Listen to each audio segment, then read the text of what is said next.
I'm pleased to see all of you tonight, that you're spending time with us. My name is Oleg. I have graduated this school around 3 years ago. I was sitting in this room just like you're doing right now. So what I want to share with you today is some insights in terms of JavaScript. I'm using JavaScript heavily at my work.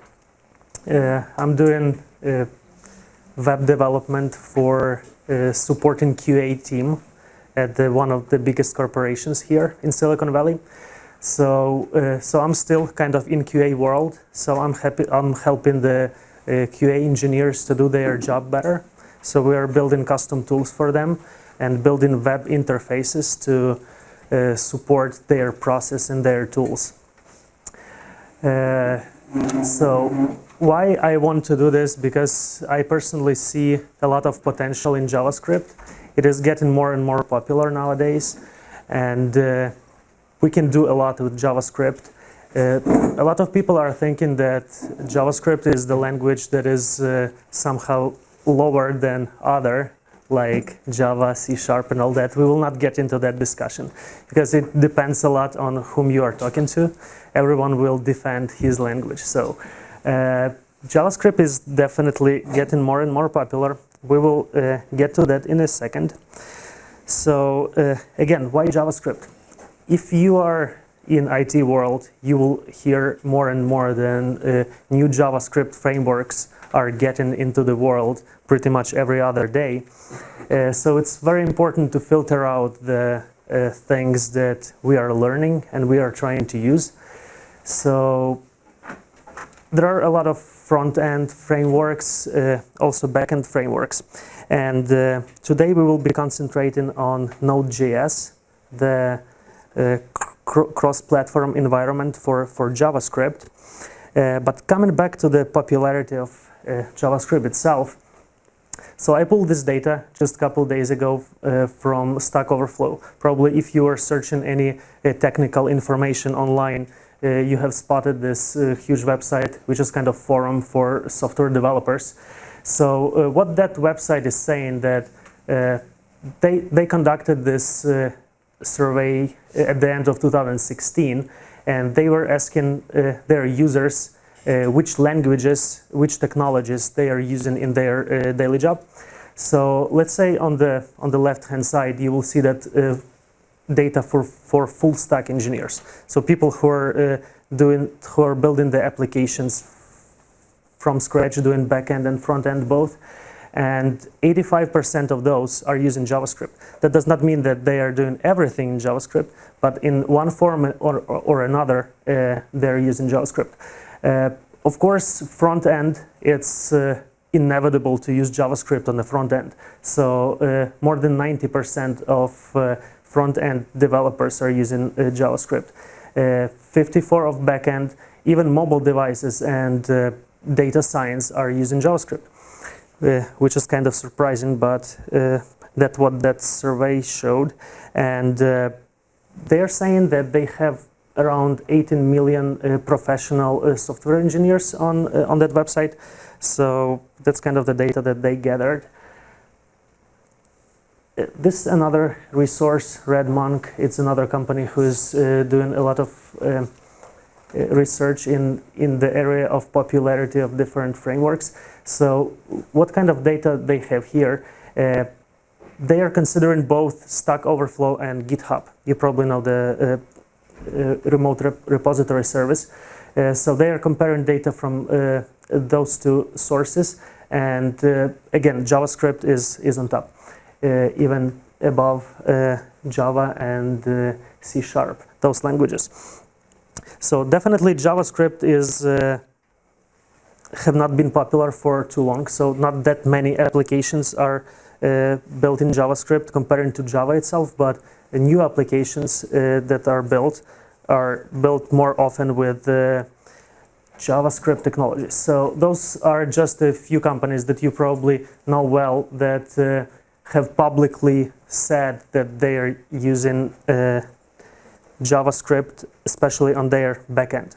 Because again, you probably understand that browsers run only JavaScript. So everything that is in front end is of course JavaScript, but those companies, they are running JavaScript on the back end, which is cool because as you might guess that eBay, PayPal, Netflix, they're handling a lot of requests every day since they have hundreds, millions of users.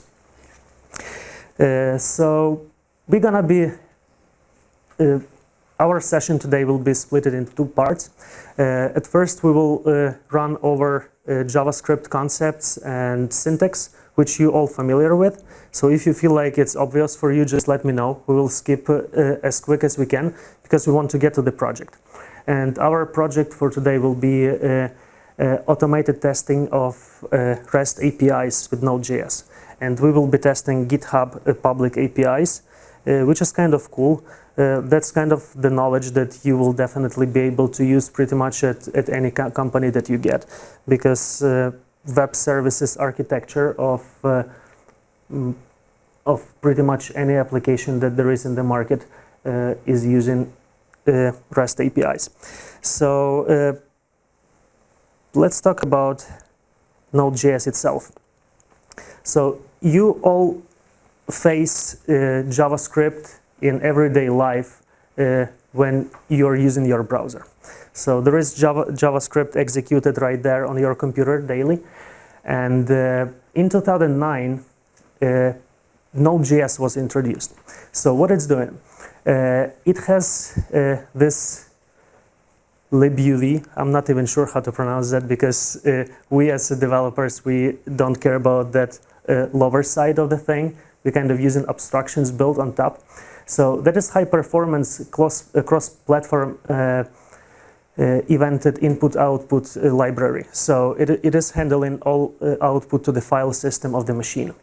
On top of that sits V8. It's the JavaScript, you can call it engine, virtual machine, that Google built. And it's the same thing that sits in Chrome itself.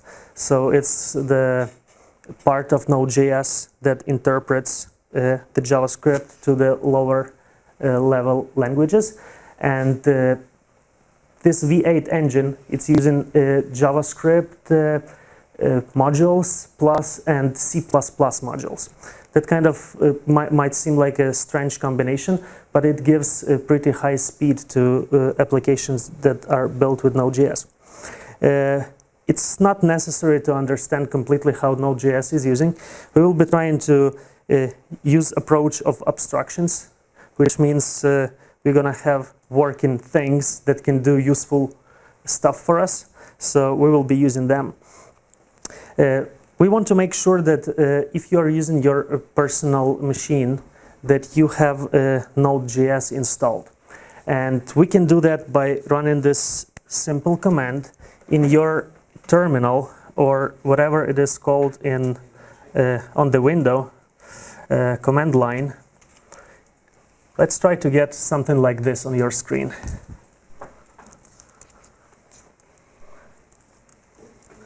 So if it's a window, just in that search type CMD, and if you are on a Mac, you probably know what to do. You will search for terminal on your Spotlight search here. So to find out if you have Node.js installed, you will simply type node // version, and it has to show you something.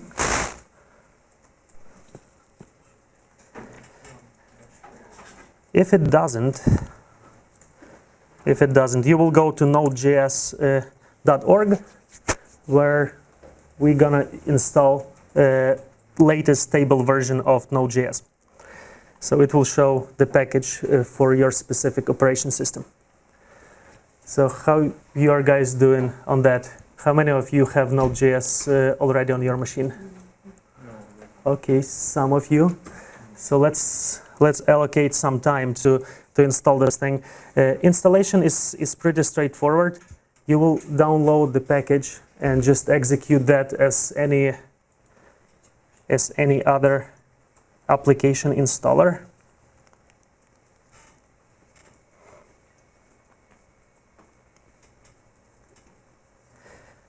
And while I'm talking for the rest of you, so you have the same materials that I will be showing you,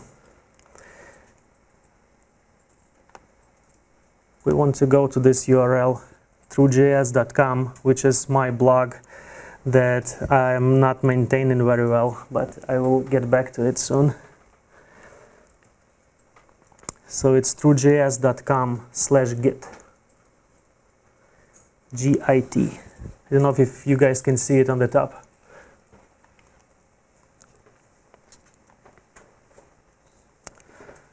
So for you Windows users, is someone installing Node.js on his machine? Mm-hmm. Yep. Yeah.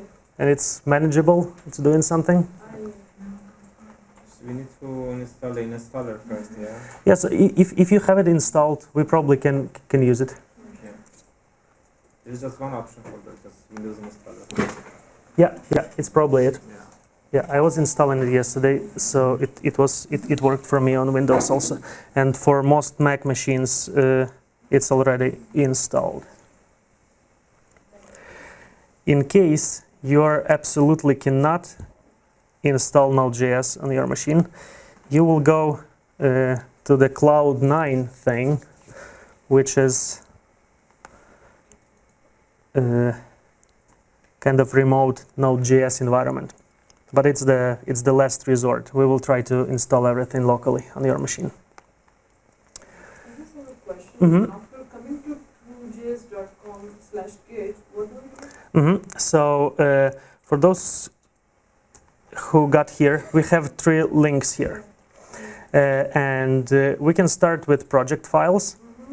It will be Google Drive, and hopefully everyone have access to that because it's just the open link. And there you will have actual slides, so you can follow. And the third link is code snippets. That's the pieces of code that we're gonna execute while we are going through syntax and main concepts.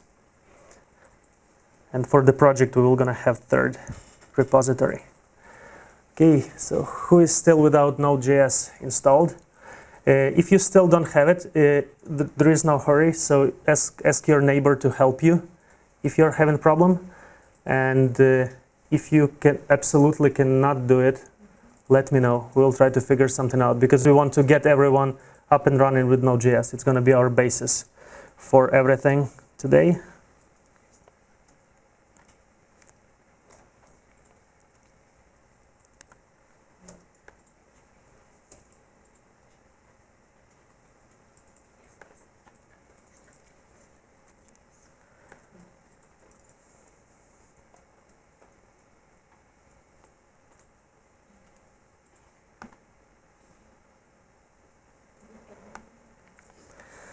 Yeah, so again, throughjs.com/git, you will have project files and code snippets for the stuff that we are using tonight. Mm-hmm. The Node.js is installed in my machine, so I can access it through command prompt only, or Yes, through command window. What is the name on the window machine? I'm not sure. So Node.js. So do you have window like this open? Close to this, something like this? Okay, so on your machine, if you can search for, just type CMD, which is, yeah, that's what we need. And yeah, it might be slow for some reason, but it will get there eventually.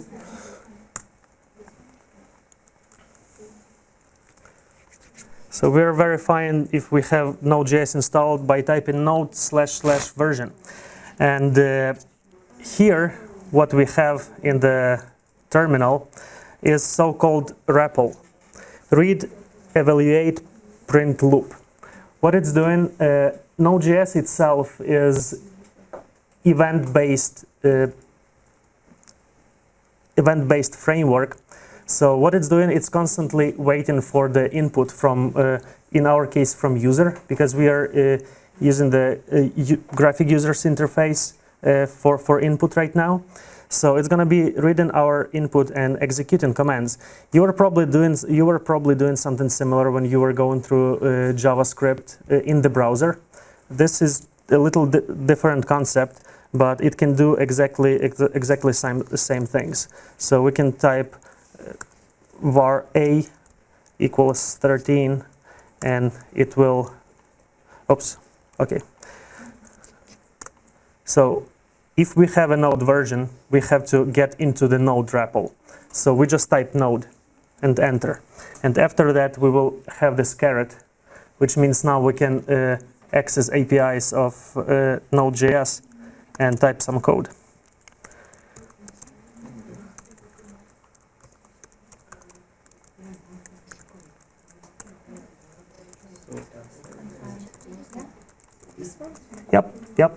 Yep, that's exactly what we need. Just test it out and do var a equals something, and we will console log it. As you probably know, console log is just the utility for printing values. Nothing special about it. So if you can do something like this, we are good to go. So we will slowly continue because we have a lot of materials to cover today. So again, it's not in-depth explanation because to go deep into this, we're gonna need much more time. So we will just run over, and I hope that most of you have some understanding of JavaScript, because it was kind of a prerequisite for this class. So as you know, variables is symbolic containers that hold different types of data, and variable itself can hold different types of data at different times. As you can see on the left, that statement on top, variable order ID, is equal to string. So we assign the string, our code goes forward, then we can reassign it to a different string if we need. So during our class, you will see different versions of variables. So most popular is starts with the keyword var, as you can see here. Starts with the variable var, but now with the latest version of JavaScript, they have provided the let keyword. So don't be scared about let keyword. We will also explain what it does. And there is a constant keyword, which means that that variable cannot be reassigned. It has to be the thing that we have decided at the beginning. JavaScript is so-called loosely typed language. This again means that to the same variable we can reassign different types of values. But at the same time, there are types in JavaScript, which is very important to understand, because there is different methods that we can call on different types. So please let me know if code that you see right now, which is two assignments to a variable, order ID, then reassignment to order ID, and then that tiny small JavaScript object. Is it something familiar to you? Like you have an idea what that is? Okay, we will go into some details about JavaScript objects and the main types of the language. So, Node.js? It did install, but I don't see the version. You don't see the version? So it says not... Yeah, Node is not recognized as an internal external command. Huh, that's interesting. So the only we can do, if you can try to reinstall the thing again, and if you're having a problem during the break, I will try to help you. And for now, you can just both follow if one of you have the thing running. So even though it is loosely typed, as we said, which means to a variable we can assign different values at different points of our runtime of our program, we have 7 main types in JavaScript, which is string, number, boolean, null, undefined, symbol, and object. We don't care about symbol. Symbol is the latest addition. We're not going to go into details about that. but we have to understand what those types are. And let's try something in our REPL, and we will try to figure out what is the type for value true. So let's create a variable which will be just any random number, any random character. I mean letter, because we cannot put numbers, and we will assign value true with no quotes, without anything.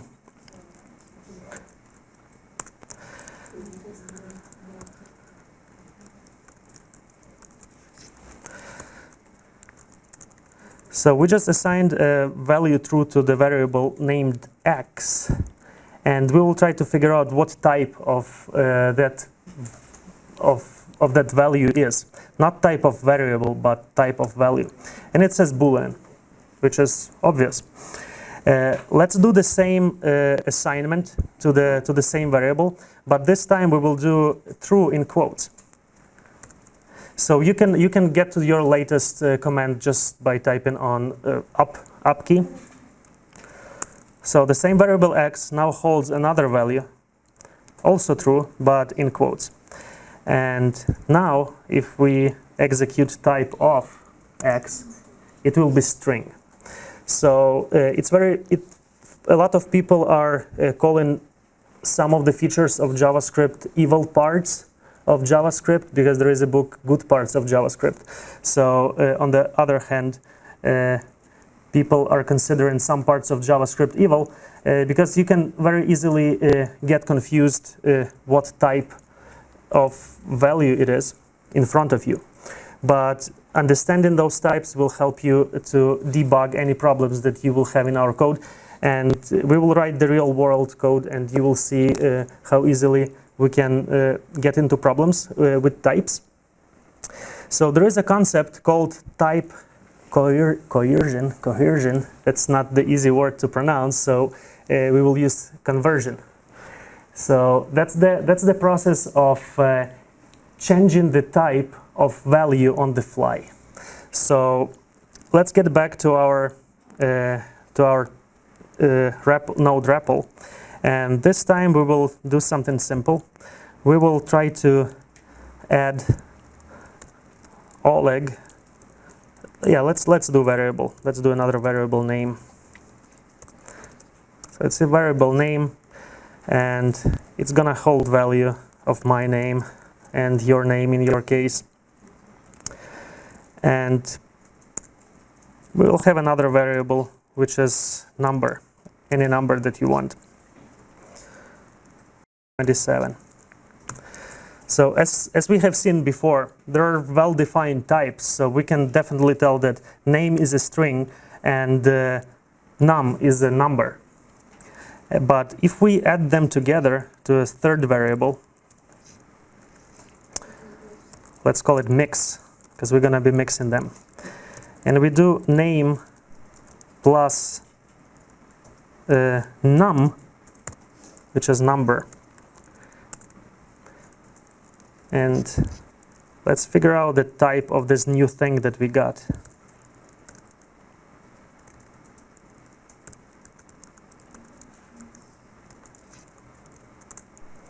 So it's saying it is string. Let's take a look how it actually looks.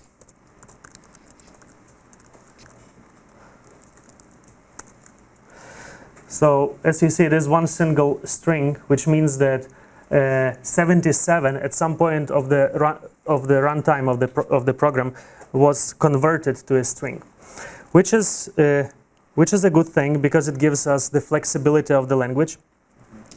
And we have two types of coercion. So it can be implicit or explicit. So right now we have seen implicit coercion, so which means we haven't realized, we were not doing that on purpose. It's just the feature of the language that converts the type. We can also do the explicit coercion using the built-in methods and object of the language. So we can say to the integer to become a string with this line if we need it for some reason. So this exclamation mark has to remind you that it can easily create confusion in your application. So it is very important not to be afraid of type coercion, but to understand the rules, how it's working. And you can definitely find those rules online. If we have values, it is useful to compare them in our program. Since you were going through the several classes of JavaScript, you probably recognize most of those comparison operators, which is equal. Yeah, exact equal. Yes, exact equal. We can call it that. So those two, as you know, let me take a look. Yeah, so we will see that in the next slide. Here, we can call it strict, and it is strict equal, but it gives us the understanding of that type coercion right here. So simple equal is doing coercion of types. So in this line, 1, 2, 3 as a number was converted to a string, and they were compared, so it's showing true. But strict comparison kind of restrict that coercion process. So it says check the actual types of the value. We can compare a lot of things in JavaScript. We can compare strings. So A gonna be less than Z. The only thing that we should remember that we cannot compare objects. As you can see on the bottom, let's actually do that in our terminal. Without variable names, we will create array, which is 2 square brackets, and we will put exact same values into both arrays, and we will do the simple comparison to not put a lot of pressure on the Node.js. So we will type the same things in here. Those two have the same types of values inside, but it's gonna be false because we cannot compare objects in JavaScript. Also important thing to remember is so-called truthy and falsy values. In those if-else statements that we're gonna see in a moment, sometimes our application is getting empty string. What would you think is empty string? Is it truthy or falsy value? Empty string? What would you guess? Truthy, no? Like it is something, right? It's not empty place. Yeah, let's verify that. Let's do empty string, and we will compare it to false. But we are not doing the strict because it will fail, of course. So we will compare empty string to false, and it will be true, which shows that it is falsy value.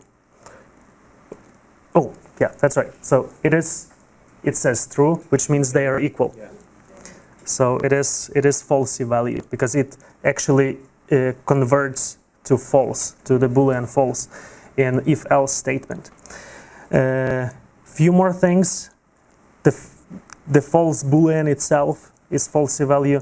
0, empty string, null, undefined, and none, which is not an Indian food, but it is not a number, which actually has type of number if you check the type, that's why people are saying that there are evil parts of JavaScript, because if you do type of none, which is like literally is not a number, it says number, which does not make a lot of sense. But the JavaScript was designed just in a few days, so there are a lot of, not a lot of, but there are a few kind of bugs that are in design, but they cannot be removed from there because there are a ton of JavaScript on the web, and a lot of things will be broken if they fix some of those problems. Well-known if-else statements, you probably have seen quite a few of them, right? So it has two blocks. If else can be chained through else if. So we're not gonna stop on this guy. Arrays. Array is a list-like data structure that holds multiple values in it, and it can hold different type of values at the same time. As you can see, it can be all strings, which is cool, which is predictable, and we can know what we can do with each of those elements. The very important feature of array is the way to access the element, and as you know, we can access them by index, which is square brackets index. Question. Mhm. What's the difference between double quotation and quotation? Yeah? No difference. No It difference? just Both of them are it's just same? copy pasting. They so if you start with a single, you have to end with the single. But in some cases, it's sometimes better to use double, Double. because you can have a word with the single quotation in the middle, and it will break. So if it starts, it has to end on the other Both side. of them are string. Yes, they're both exactly same strings. So array can hold different type of values, and it can even hold another array in there. So for example, here on the very bottom, you can see that we are accessing the index 3, which is actual fourth element of our main array, our mix array, and by other square brackets, we are accessing that nested array, Yeah. which is cool. And as you well know, array are zero-based. Arrays in JavaScript, they have a lot of built-in methods and properties. You have used some of those, probably length, right? There is a sort method. I have a funny story about sort method, because one of my first job interviews, they asked me to sort string of text, and I just used the sort method, which was not what they wanted. They wanted to see the actual algorithm. But it has pretty easy to use sort method. Length, we can shift and shift, which means move elements inside, splice. We can do all sorts of cool things with array. And why we need to do it, that's actually the thing that I wanted to start with. Why the programming is out there. Why we care about, like, okay, it's the cool to type something on the screen. But from my perspective, the main purpose of programming is data manipulation, right? We want to store data, we want to manipulate it, we want to compare. So that's why those data structures are very important. So we can keep our data in the structured form, and we can access pieces that we need. Another and very important type in JavaScript are objects. So it's similar to an array. It also holds different kind of values in it. It can have nested arrays, nested objects inside, but it has a little bit different properties. We don't have indexes there, but we have keywords. It's kind of a hash map. I don't know if you're familiar with that word, which means you have key and you have value. You can always access that value by the key, which you will see soon is a very valuable property of JavaScript and the language feature. The interesting fact is that pretty much everything in JavaScript is object, some sort of object. Like array is object, but it has type of array. So some people are saying that JavaScript is pretty much the only language that is actually object-oriented, because everything is object in there. It does not have classes, even though there is a class keyword right now added, but it's still the same object the way it used to be. So we're not gonna go into the we're not gonna go into details how objects are related to each other, but there are few things that you can explore on your own, such a oh mama, give me a second, which is prototype, of course. how could that word fly out of my head? Prototypical inheritance, which is not the exact term to use, but inheritance and prototypes in JavaScript are very important because all those objects that are in the program, which we can relate to as a physical objects around us, they are all related in some way, and we can communicate between them. Couple ways to create objects. You're probably familiar with object literal, where you have curly braces and key values inside. You have seen those. So that's one way to store data in JavaScript. It's to create objects, I mean. Another way is with the new keyword. New keyword is might look like some magical keyword that is creating object just from the thin air, but the object itself acts exactly the same. So here on top we have created object. We can create properties and assign values to a property. We can assign a value function which becomes method. And later on in our program we can call those methods and access properties to do some cool things. Object also has quite a few built-in methods, but the interesting thing about object methods that they are static. So when we were talking about arrays, we were calling those methods on the array object itself. So we have array. We were just calling the method right there on the array. So if you have that array that we had before, you can just directly call the length on it, which will be 3, directly on the array itself. Object methods are different. They are so-called static methods. So you have to type the actual word object, then dot, and then some method that you want to use. Object methods are kind of more advanced, so you will get to those one day when you need them. Loops. You have seen few versions of loops. I'm sure you are familiar with for, while. You have been told that no one is using do while. I'm pretty sure, I don't know, everyone is saying that. I personally like for off loop. I don't know. Did you use for off? No, just for. So it's you will see, like, it has some limitations, but it's pretty cool one. So let's create an array here, and we will go creative and we will give the name of variable values, and we will have this array of things.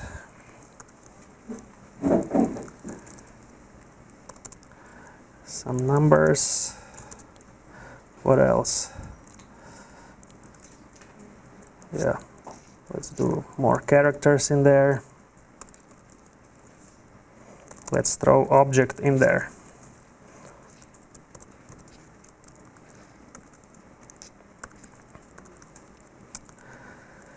Okay, so we have this nice looking array, and we can loop through its values pretty easily with for off loops. For off loop. So it starts at any other for loop. It will have the variable that we're gonna use inside of the block. And let's use the let keyword here, not the var. So it will be let val, which is short for values, and after this is off. So which means values of array.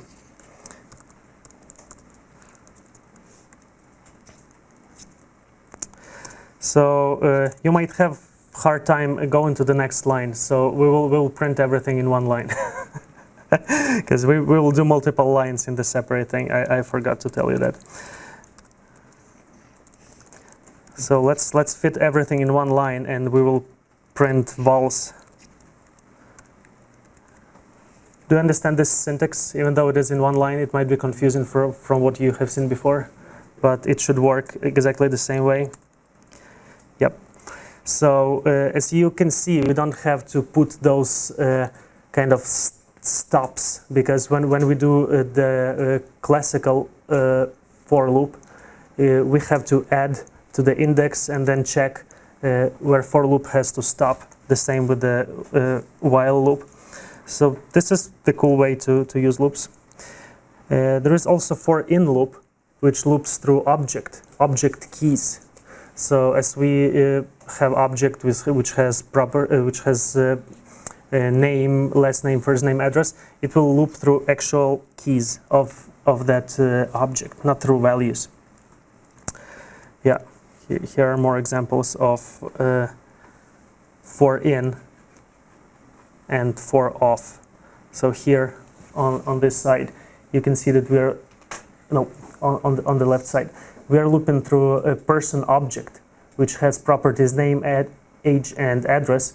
And on the bottom, it prints not the values, but the keys. Sometimes you need to do that in your program. We'll not discuss why you would do that, but we might see that during our project, to which we will get soon. Functions.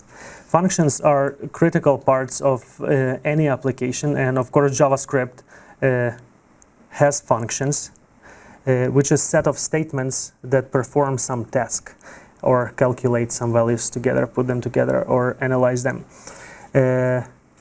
You know the syntax of the function. I'm sure you also have seen them. There are a few ways to define function.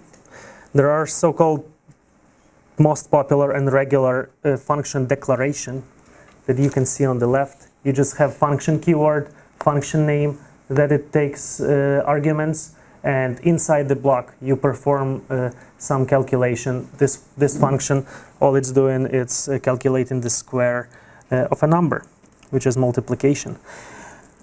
On the bottom you see exact same function, but this is function expression, where we have variable name and we are assigning anonymous function, because function itself at the point of assignment does not have name. So we assign kind of this nameless function to a variable, which is which will perform exact same actions, but it is used in different circumstances. Like function on the top, the function declaration, the regular one, we can call that name inside, because function can call itself, which called recursion, which is also a very popular interview question. And with function expression, you cannot call itself, because the nameless function will not know about the variable name square. The cool addition for so-called ES 2015 or ES6, another name of the kind of addition to a JavaScript, new version of a JavaScript, is arrow function or fat arrow function. As you see, we have kind of the similar components as we have in function expression, because this function expression with arrow function. So it has variable name. Then we have this argument here without function word. So we don't have any function keyword itself. Then this arrow, which is actual arrow, equal sign and more than sign, and the block inside. Some people are thinking that it's just for saving those keystrokes, because you type in less words, but the actual purpose for that is handling this keyword.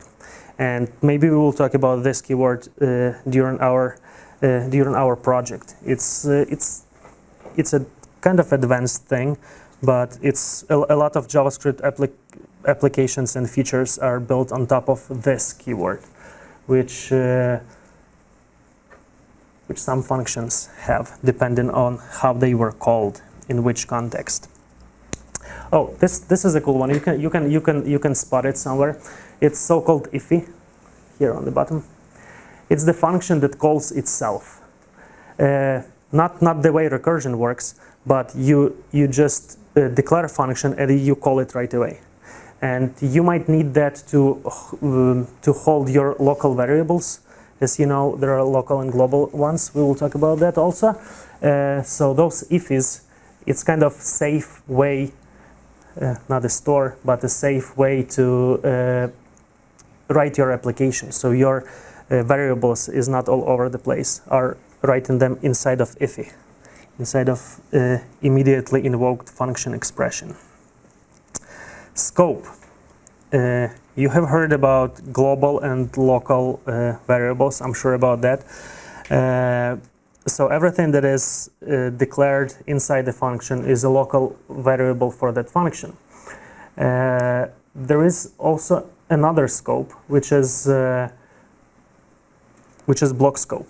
So you know that curly braces are pretty much everywhere in JavaScript, but curly braces that are attached to function, they create scope for var keyword. But for if you have if else, for example, if you have something inside of statement right here, so this var is not contained for that block. It is accessible from outside. As you can see here in console log, we can print that name because it's not confined into this block. But new keywords that we got, let and constant, they are block scoped. So it is especially important to understand when we have for loops, because sometimes inside of for loop you can mess up your variables that somewhere like up there in the scope while you're doing your for loop. And if you have let variable in the for loop, it will never get outside and will not conflict with other variable names. And if we try to print, for example, that variable that was defined with the let keyword, we would get the reference error. And let's go to our terminal again, and we will do this kind of weird looking thing. We will just do the curly braces. So we will just create block. It's right now it's not used widely in the JavaScript. You don't see the block itself sitting somewhere in the file. But if we do let, and now the important thing is to put some unique name, because we were using some variables before. Don't use the same name. So we will do XYZ. I'm not very creative with names, and it will have some values in there. Okay, so this is the weird looking thing, block, and the variable defined with let keyword in there. So we will escape this, and we will try to print XYZ with console log.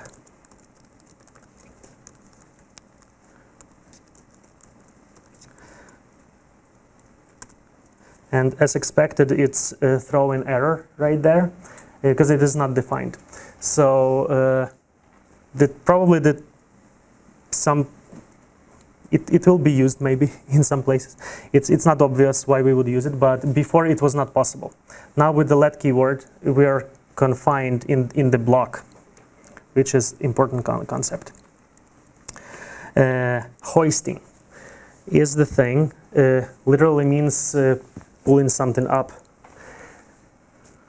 This is interesting why this thing is not dark. You can probably see most of that, or maybe not. Here, let me just get out for a second.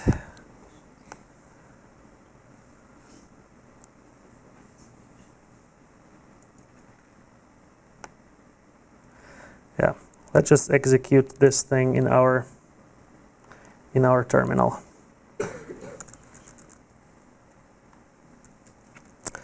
Yeah, so we can copy paste in terminal. It will handle it, but the code will be executed right away. So once you paste it, it will be executed. But the important thing to see here is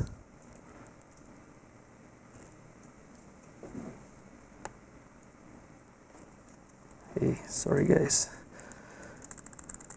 I have not copied the whole thing.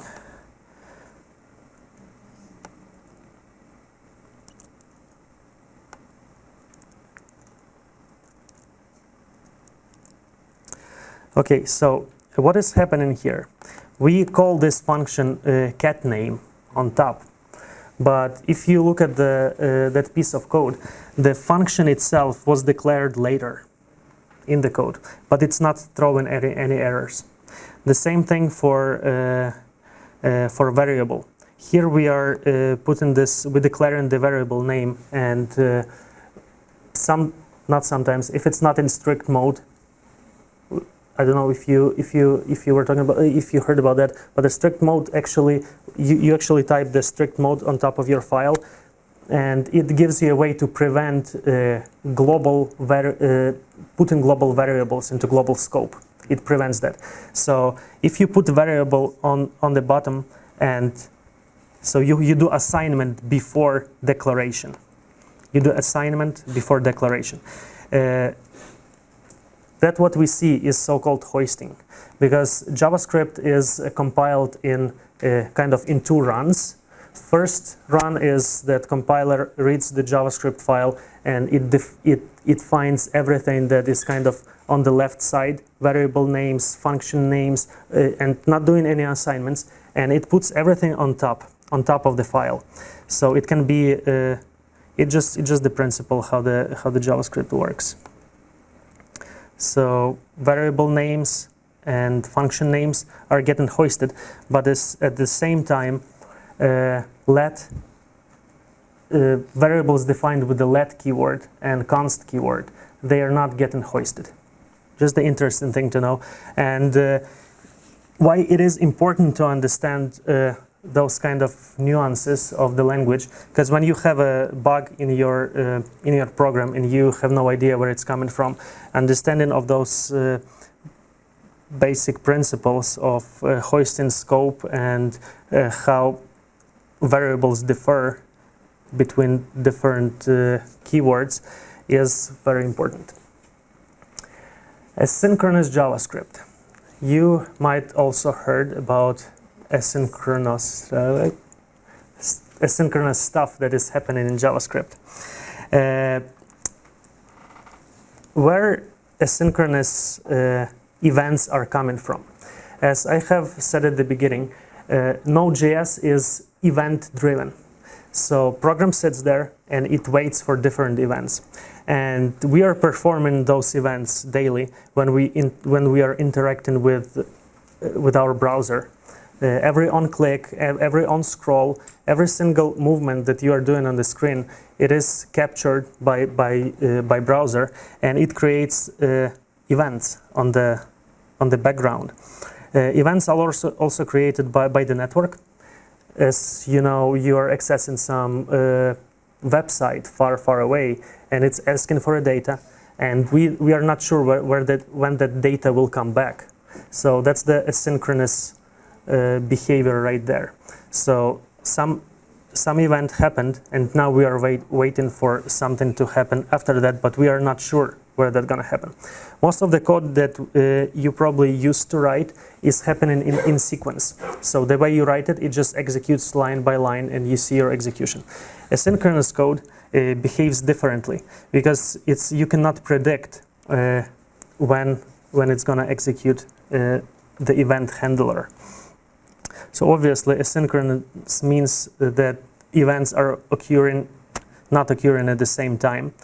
Event-driven programming, as I said, that's what Node.js is all about.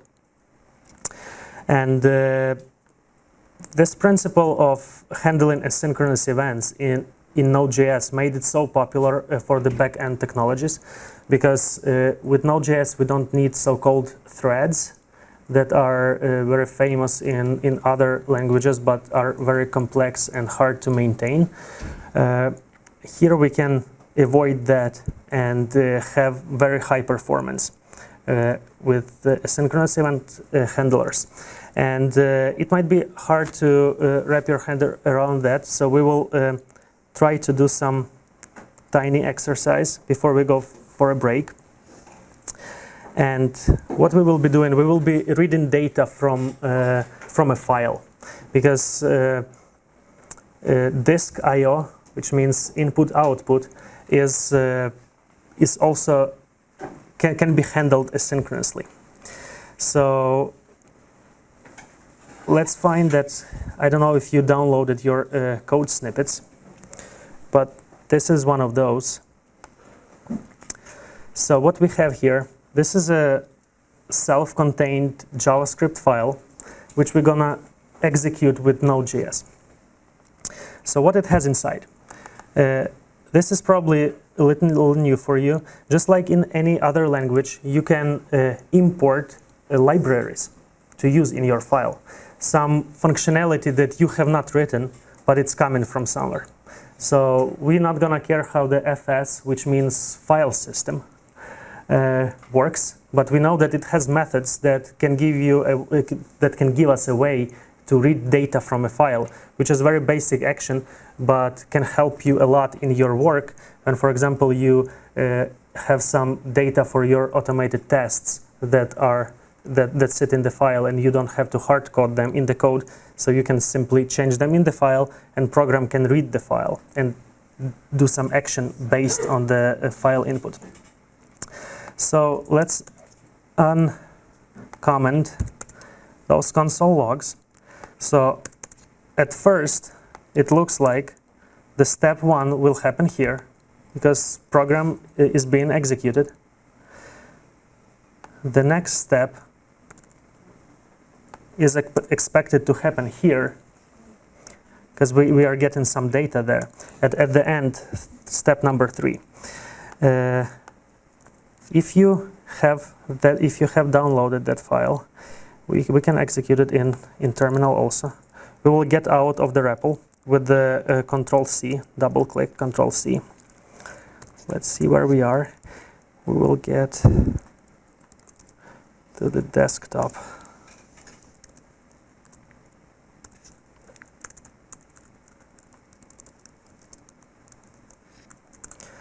And I have my files here in the snippets folder.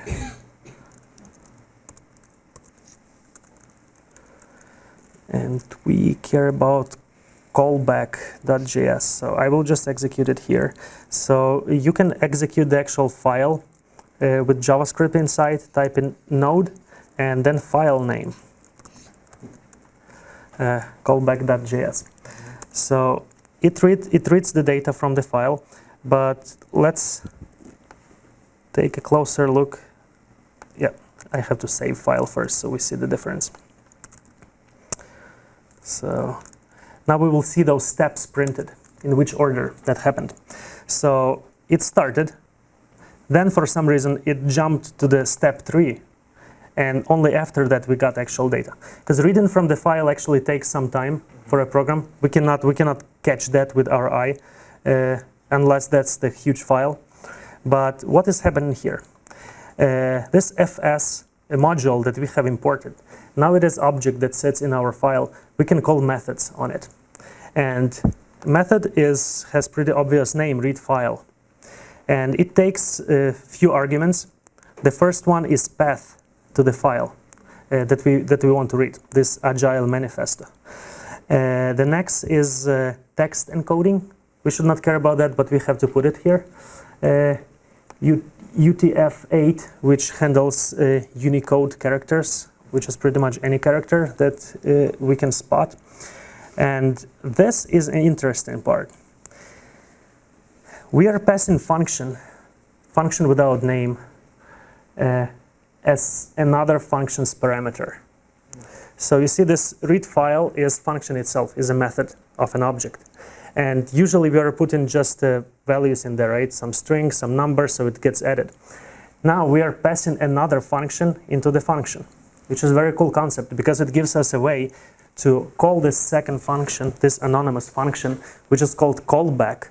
And it's called callback because it will be called back when we are done getting our data.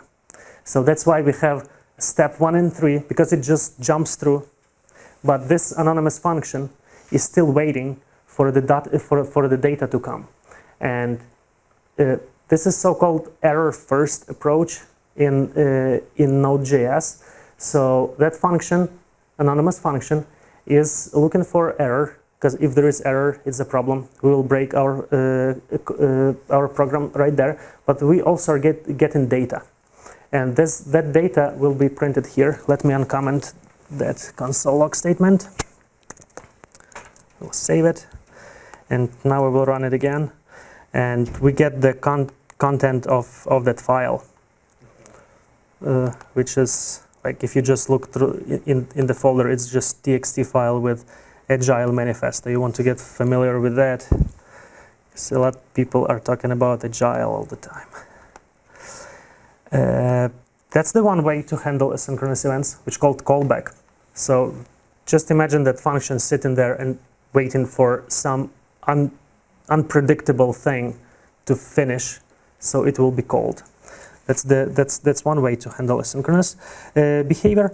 And newer approach is so-called promise. And promise does what promise does. It waits. It's also waiting for something to happen. So promise represents a value that might not be available right away, but it will be resolved at some point. And let's take a quick look at the syntax for promise, which is pretty easy to read.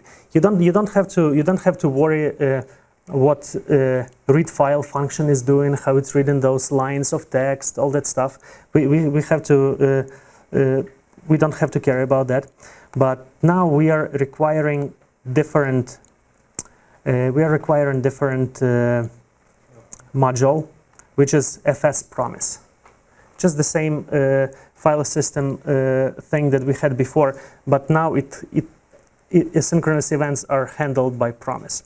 And the way promise looks, this is very important just to understand the syntax, because the syntax is very straightforward. So we have a function here that will be executed right away when we loaded the file.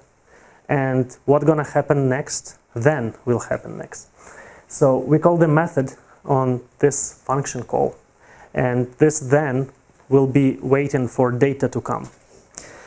So instead of that callback that we have seen before, passing one function inside of other function, we have this then keyword, this then method, which also now it's taking two functions inside. One is a resolver, so if everything is fine, it will be resolved with the data inside, or it will handle the error with another function. When you will be writing your code, it is very important to take care of errors, because a lot of stuff with reading data or getting responses from the backend, it can just silently fail with no error messages. Then you try to figure out what happened and you have no idea. So just before we go to the break, we will run this promise file.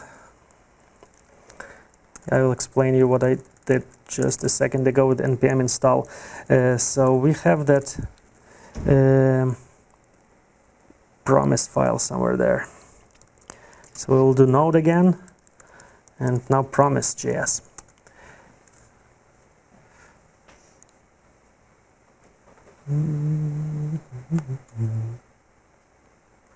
This is interesting thing, and I will debug this during our break, and we'll show you how promise works after the break.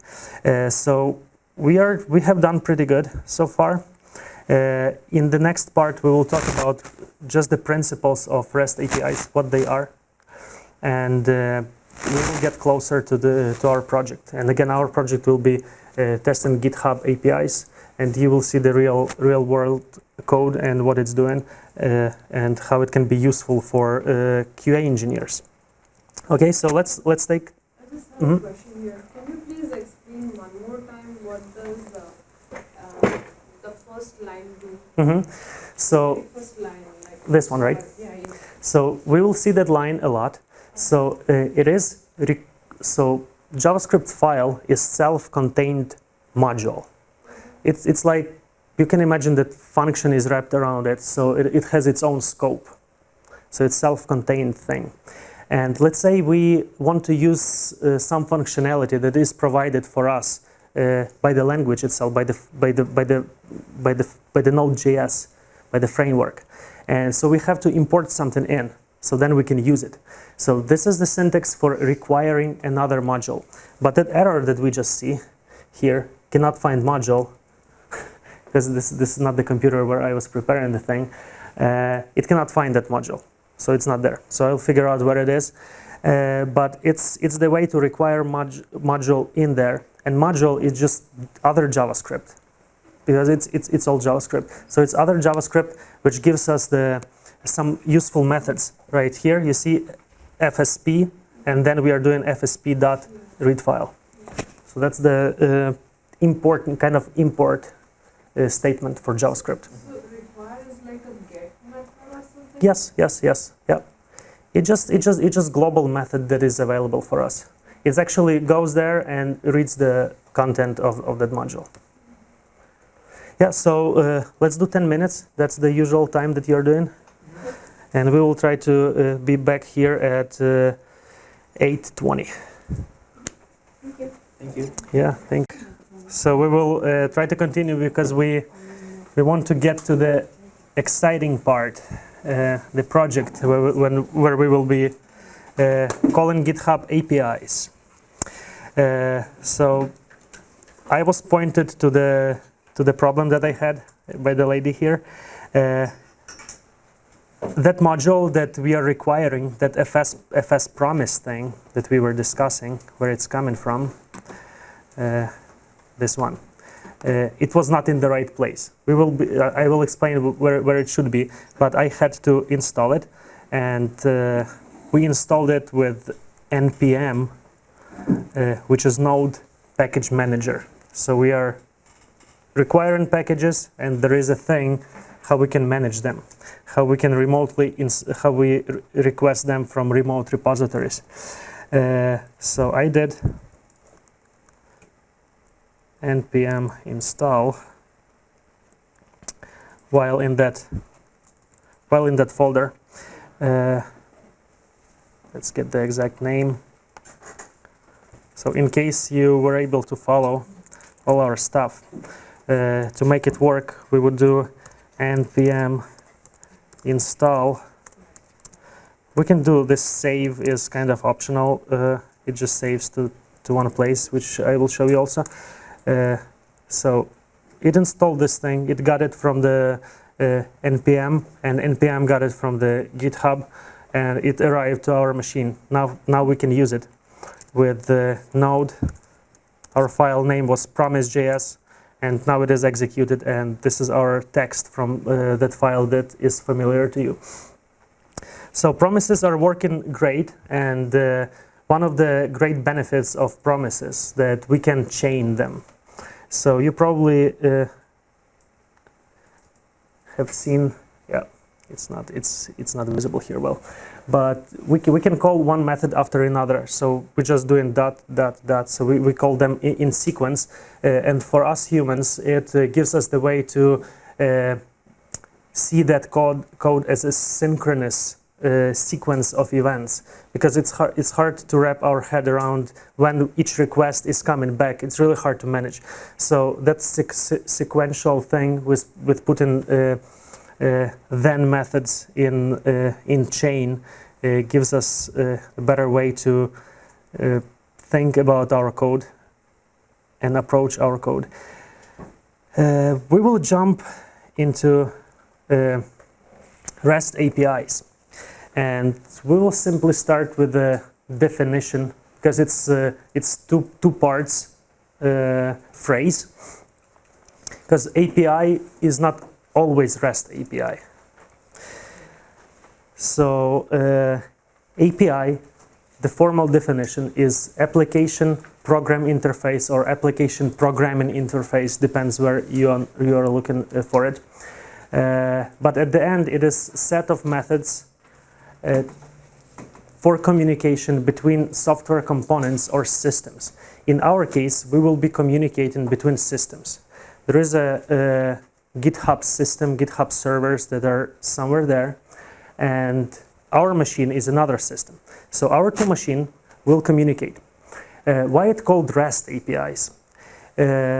Again, it means representational state transfer. representational state transfer. Most of the people, if you ask them what REST mean, they don't know, because it does not give you it's not giving us any understanding what it is by saying representational state transfer. But you are familiar with HTTP methods such as get, put, post, delete requests. So REST is just a concept of how those methods for communication are implemented. We are getting different data from the back end. That's why it's called representational, because it is represented in some way. It can be JSON file, which is JavaScript object notation, which looks like exactly like an object, key value pairs.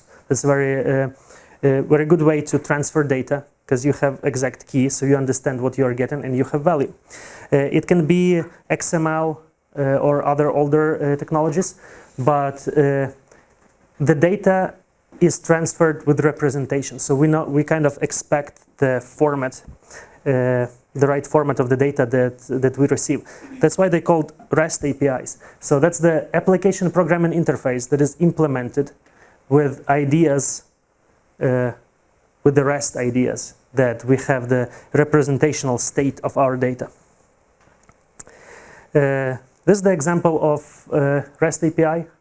That's a very popular thing that we are doing every day when we interact with our browser or any mobile app. We have our client of some form, browser or native app on the mobile device. It's getting data from some REST APIs. Let's say you are logged into your Facebook, and the Facebook sends back your account information, so you receive it. And the good part about this is that the data that is sent to all those clients is the same. So you have to implement that so-called REST endpoint, which you will be touching it from different devices. You implement it once right here, and you implement all your business logic, where you verifying your payments, you redirect into right pages, you're showing the right images. Everything is implemented once, and then you send that data to different clients. Because the way it used to be some time ago, we still have some business logic on the client side, but a lot of business logic was happening on actual devices, and the endpoint were built specifically for different application. So we might remember the times where there was a place for a mobile website versus the regular website, and now it is in modern architecture, it is handled differently. So this is very straightforward REST API architecture. It's the program, so-called server, this green one in the middle, which is connected to database. Our devices are talking to APIs, and those APIs, they are deciding, are we allowed to change something in database? Just like you update your email in any of your profiles, right? That API will decide if you have permissions to do that, and then you will go to database and you will change it. It's kind of all of the same, like it's the same thing again and again, because all we are doing as humans, we are interacting with graphic user interface, and we manipulate some data in database. That's pretty much all what most of the applications are doing. They just manipulate data, and we have some graphic representation on the screen for us. We will be testing GitHub APIs. GitHub itself is a company, and it's separate from Git itself. Git itself is a technology for version control, and version control means tracking of changes in files of a particular program, especially when multiple people are interacting with those files. Imagine having a big team of people that are working on the same code base, and you don't want changes of one developer affect changes of another developer. That's what the version control system is taking care of. And GitHub is a company that uses this technology to put kind of remote repositories. So people can access those remote repositories from different places in the world simultaneously, and they sell those services, but they have a huge open source part of their business, and they're hosting most of the open source project out there. Important thing for us is this link on the bottom. You can click on it, or we can just search it quickly in our browser. So it will be GitHub APIs.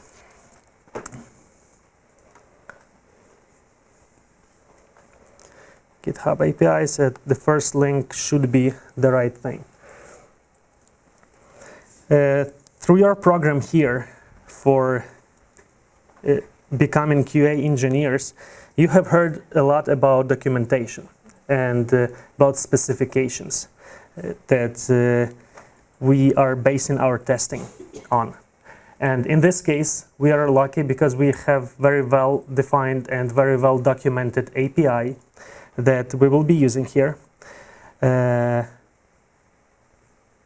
Today we will play with, first of all, users API. And as you might guess, the user API returns data about user.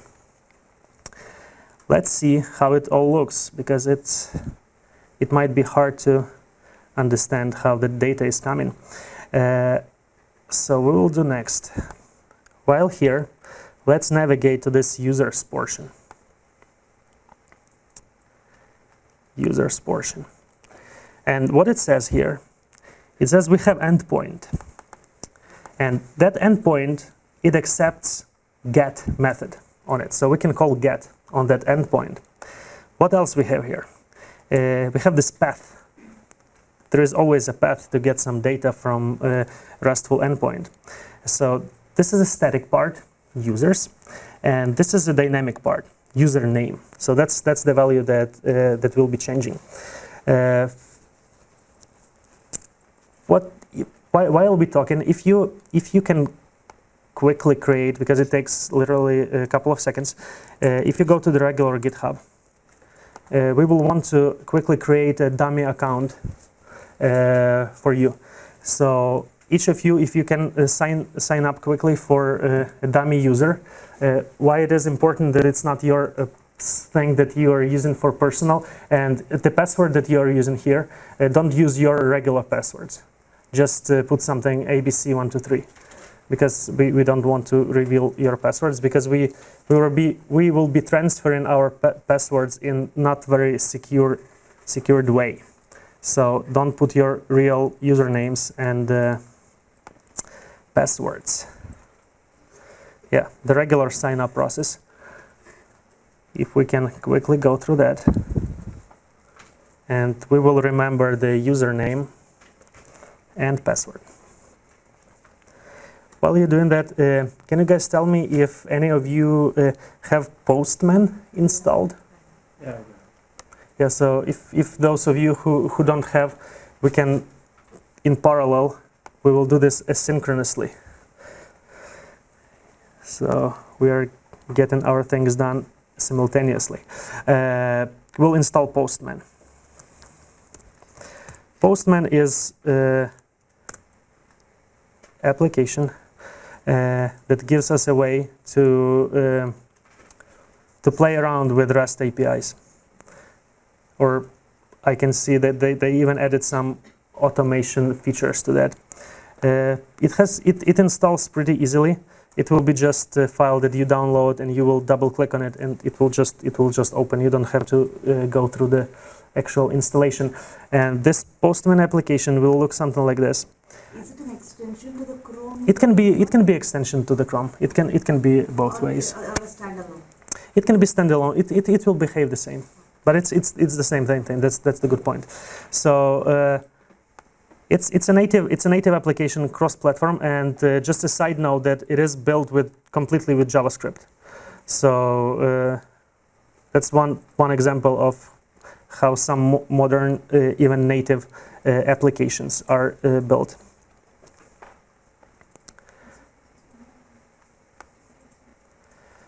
Okay. So now we have our GitHub account.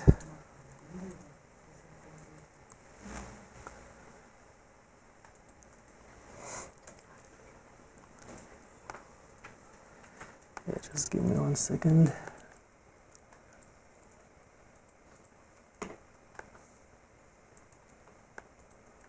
So I have to find my user name.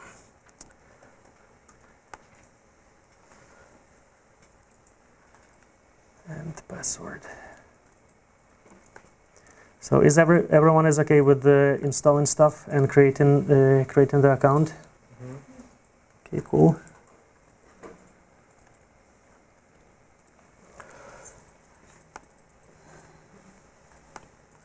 GitHub. So for those of you, if for some reason you were not able to create account, you can use this one, because I did not want to have too many of those, so we don't hit some of the APIs, especially for because we're going to be using some APIs for creation of projects, so we don't hit them simultaneously. But it's test system account.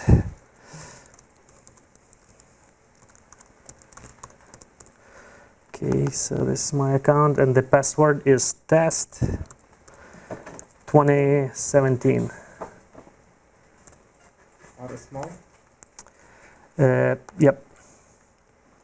So it's test system account test 2017.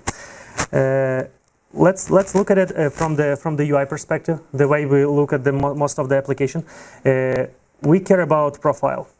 And this is Justin Bieber's profile. And we will try to, this is the way we get it through graphic user interface. And we will try to get it through Postman, because Postman gives us the way to access the same data that we see here programmatically. And we will just follow instructions that are in API documentation. So, one page before, there is a base URL. Yeah, so everything starts from this base URL, which is HTTPS. It's on the main page for the API documentation. HTTPS // API-github.com. We'll start with that. Here is our place for pasting the URL, obviously. What's the password? Test lowercase 2017. So we have the base URL, and another part of URL, as we remember, is this. So we can copy it till this users, and in my case it will be test system account. So where is that part? One second. You mean the URL that we're constructing? No. In the GitHub. Where did you put? So you have that small picture here. This one? Yeah, and you can go to your profile. Your profile, just kind of the data in there that you that we have created. So this is our user. This is the way we see it in through the user's interface. Let's look how it works from the programmatic interface, programming interface, when we access the REST APIs. So what we have done here, this is the place where we put our URL. It has base URL. It has the static piece users, and then the username. The important part is this method. It has to be get, because we are doing get request. So here it is. So let me see how I can make it nicer. So all this stuff is called JSON, which is JavaScript object notation. It looks exactly like JavaScript object in JavaScript file, which gives us a very easy way to use this data in our JavaScript application program. Because it is the same structure that we used to in JavaScript. It's much it's much easier to use than XML or any other stuff. You can see this login, and this is the username that you created. This is the piece that we care about. The rest of the stuff is also important. It has the actual name of the person, has the company name, the blog, location, all the data that you see in profile. To the page, it comes probably, I don't know the exact implementation, but it's coming in this format to the front end. Excuse me. Right now, just we connect our Postman to the GitHub profile, yeah? We are connecting our Postman to the GitHub API, Okay. and we specifying what we want to get.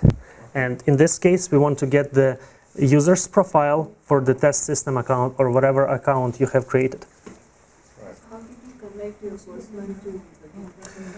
This URL brings it there. That's the way to access data. So again, this it's very important to understand this URL. It has this base URL, api.github.com. Users is kind of the static piece, and this last piece is the actual name of the user. So,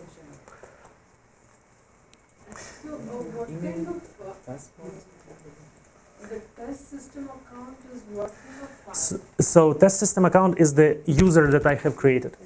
If you were creating your user, right, and it has that username that is specific to you. So I was lucky to get this test system account. It was not taken, but it can be anything. So what kind of file is it? .js? It's not a file. It's a path. It's the URL path. So that's the way we specify what kind of data we want to get from the backend. It's not a file. That's the important thing. It's not a file by any means. It's the data transfer. That's the actual data represented by JSON that was transferred. So by this URL, it means that it goes to the GitHub, Yes. to the user link, and from there it extracts the data. Yeah. So you have to forget about the UI that you see. Now UI lives in your browser. We don't touch it at all by any means. You don't have to be logged in. You don't have to be anything. You just directly touching that endpoint, which is like the server is set up to take this request and give us the response. This is called response. So we have the body of response. The thing that we see here called the body of HTTP request that we got back. That famous GET that you have been probably talking about recently. Fine, so we got this, and our test will be very simple. We will be testing then, when we are asking for this user's account, it returns us the data, and this property is this specific name. That will be our test case, number one. So, as you can imagine, you can check for every value in here. That might be your goal, to check for every value, but we simply will be testing that this login has the value that we expect, because we know what that value has to be. If you put the user ID, whatever you have created through your GitHub, the same thing has to get this message. Yes, yeah, but this login will be specific to you, right? Like all of this data is unique, but this piece has to have your username. Yeah, Yep. but if I say it says message not found. That's not found. You have error in this URL on top. Take a closer look at that URL, and we have some problem there. I change the test system account name with my name. Rest everything is the So so it's not your name with the spaces. It's your username. yeah. So it's The same thing that you see, like if you want to take it from UI, you can take it from here. And if you can ask your neighbors to help you, because we have to jump to the code. So we will start with thing called Jasmine. And Jasmine is a test framework. It's a complete tool that gives you a way to execute test cases of pretty much any form. It's very generalized. It can do unit testing. It can do API testing. It can be even involved in front-end testing when in connection with other tools. It's very lightweight. It's the same it's all built with JavaScript, nothing super special about that. And if you were lucky to download this folder, which is Git API test, which we are getting from our true.js/git.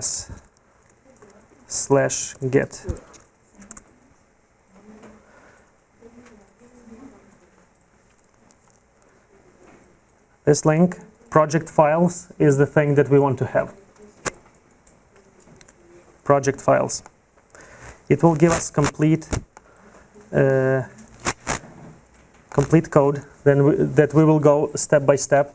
It will save us some typing because we might not be able to type everything from scratch. But few things we will do from scratch. And we will start with creating a folder on your desktop or whatever place you want. You can do it manually, you can do it programmatically.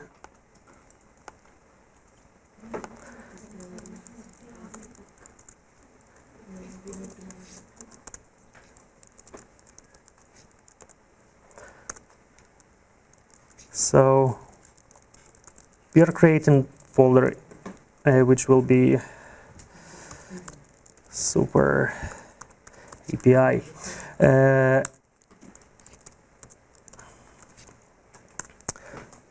So whatever way you created that folder on your desktop or any other location, if you can try to cd, which means change directory through your terminal, into that folder. So now we have to use our black window to get into that folder. And we do, if you got lost for some reason in your terminal where you are, you can do cd tilde. It will bring you to the root folder. And from here you can do desktop and your folder in there. Here we're gonna do a few things. First we have to install Jasmine. And the thing about Jasmine is that it is very different from testing tools that you had before. Because you probably have some heavyweight it's not editor, it's the full development environment where you type code, where you save your files, where you run code from your IDE. Here we have this command line utility.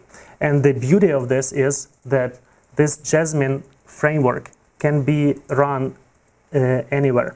For example, you have your continuous integration pipeline, right? You have something completely automated that developers push their code and then some tests are executed.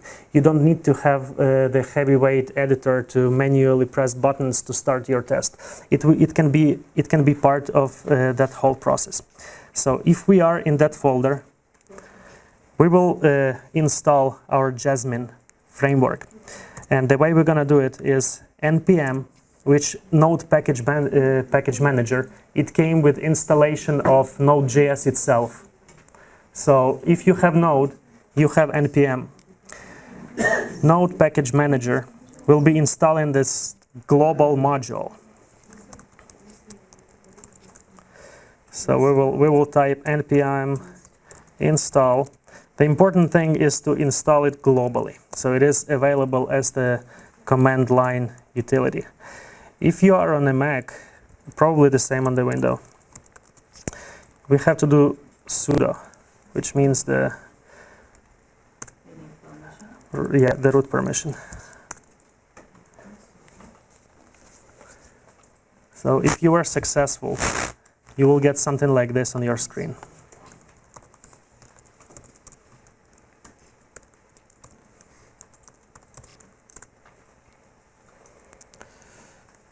Okay.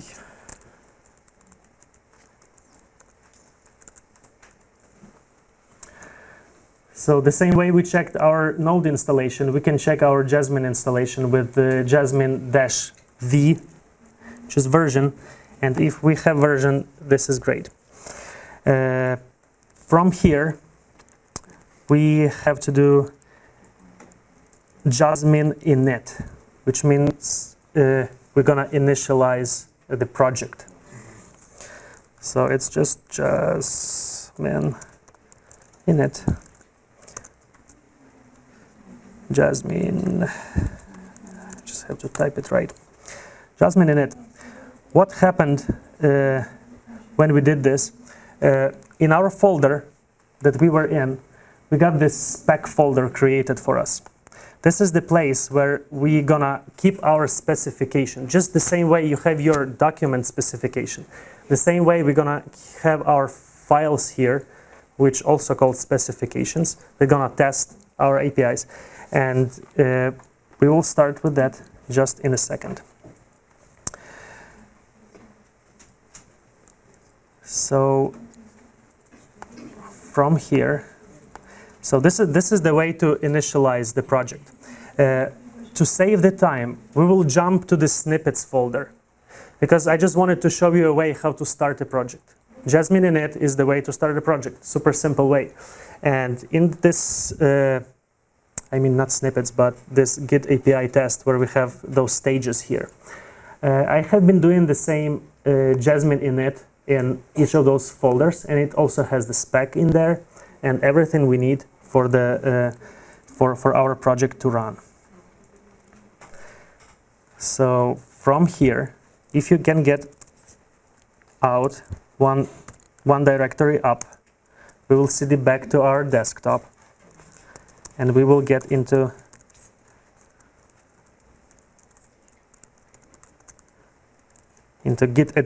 Git API tests directory.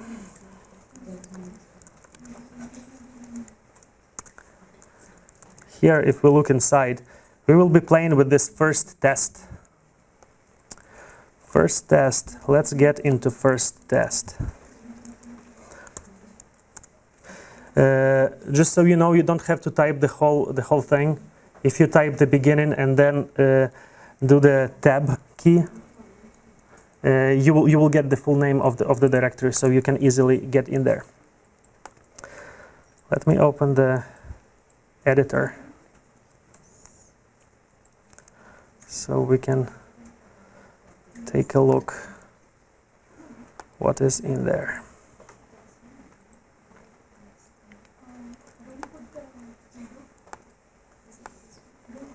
So you remember when we did Git init, this spec folder was created for us.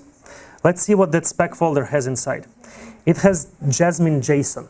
We are seeing a lot of JSON structures, JSON files, because it's heavily used in JavaScript, because it literally means JavaScript object notation. That's the way to store some data. All we are doing here, it was created for us. We don't even care about this stuff. It was created for us, which specifies few things that we care about. Our spec files, where they're gonna be, it specifies the path.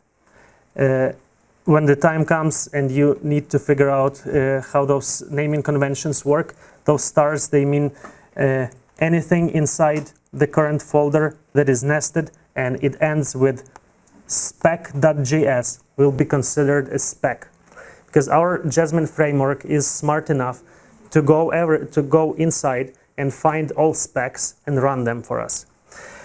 So we have it all defined here for us. For the simple project, it is enough. I don't know what all this is.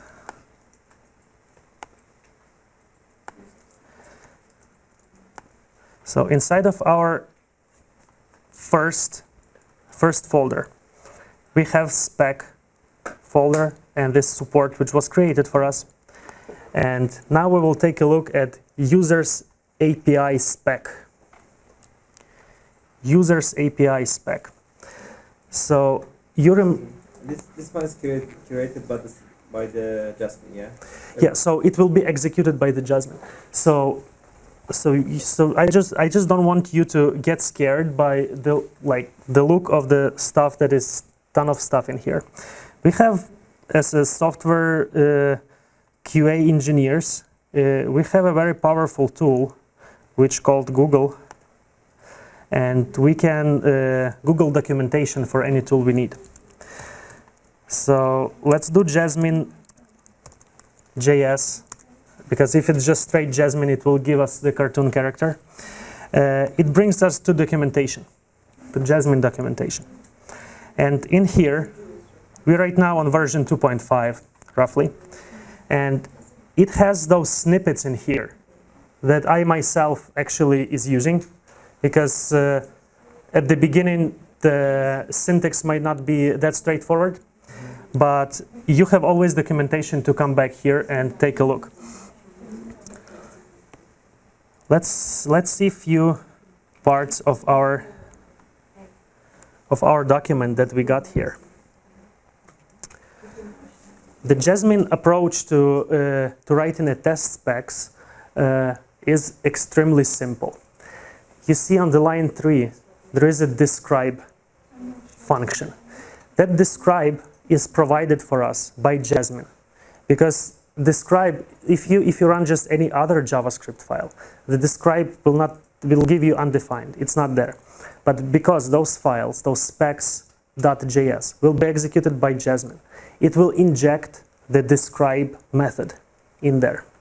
And all describe method is doing, it takes the, let's call it test suite name. Just like test suites that you write for your manual testing, you write this describe statement, and you started with the string description. So what we are testing here, we are testing users API.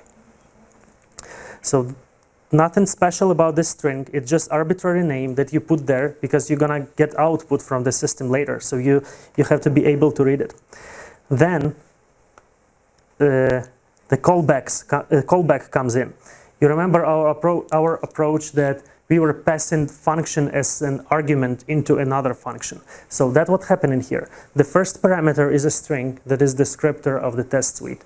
And another is a function, so-called callback, where the all action will be happening.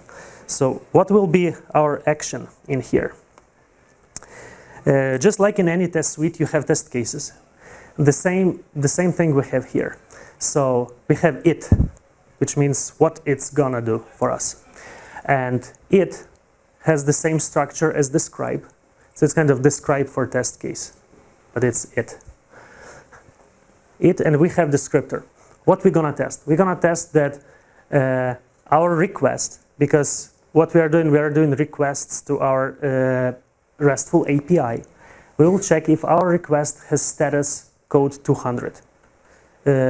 Does any of you know what 200 means, the status code? Yeah, everything is very good. So we will check the first thing that we want to check, that API endpoint is alive. It's there. It's returning our thing 200 status code. So what we want to do here, we want to call the URL. You remember that URL that we had in our Postman? We're gonna kind of programmatically replicate what we did in Postman by putting that URL programmatically into our function, and we will call it, and we'll wait for response. Node.js itself does not provide us a way to make HTTP request. So if we are not able to do something, we have to get code that people have already written. We're not gonna write the library. So that's why we are getting this request promise module from outside world, because we're gonna call it request simply for simplicity.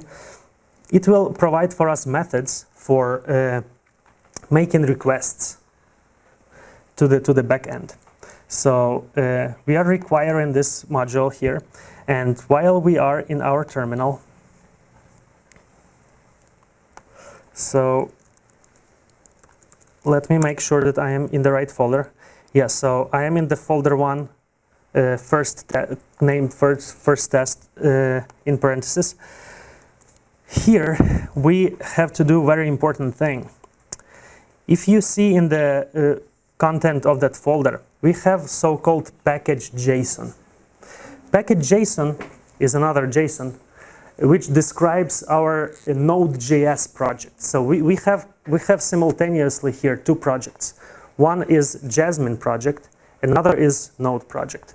So, and we have two JSONs. This is the package.json that describe the Node project, and as you remember, we had the Jasmine JSON, which specifies some things that Jasmine needs to run.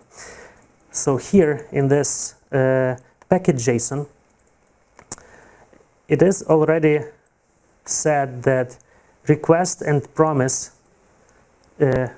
our code is dependent on those two. Actually, we don't have to type them manually into this package JSON. All we're gonna do, we're gonna type, while we are in the right folder, we're gonna do npm install. We will do --save. This save means that whatever we are installing, those dependencies, they're gonna be recorded in that JSON file. So we don't have to do this every time we come to our project. So, and now name of those dependencies, which is request. You cannot imagine how bad my spelling is. So this is the one package. Another is request, and exact name is promise. And it gets those modules from the remote repository, and they are installed where they are. So this is our first test folder. As you remember, we have package.json file here. We have our specs, which they completely related to our Jasmine stuff. And when we did npm install, these node modules came. And look how many folders are in there. So all those packages, they are interdependent between them. So we are installed request and request promise, but they are in some way related to those packages, which I have no idea what they are, but they are all needed. But the beautiful thing is that we don't have to care about them. We just know that they sit there, and they have to be there for our code to run. I have a question. Package.json comes through the node, but Jasmine.json, how do you get it after you do a Jasmine so install? I see what you're saying. So you remember we were installing Jasmine as a global? Yeah. So you will see in a second how we actually execute the thing. So because we have that global, now we have that global utility Jasmine that we can actually type in our terminal Jasmine word, and it will do something. But it should be in that particular folder where itself where you created your app. We can specify if like this is the default path, right? It has to be in the spec folder, but we can change it if we need. We can put that as a command line parameter, the particular folder. Let's come back to our spec. So now we have all dependencies in node modules, and we have our Jasmine framework installed itself. So let's come back to our test suite and first test case. As you remember, we have describe, which describes the test suite, and then the first test case. We're gonna check if the status code is 200. You remember that request that we just installed? We're gonna use it right here. That's why we required it here on top. It provides methods for us. And obviously, one of the methods will be get, which will make a get request.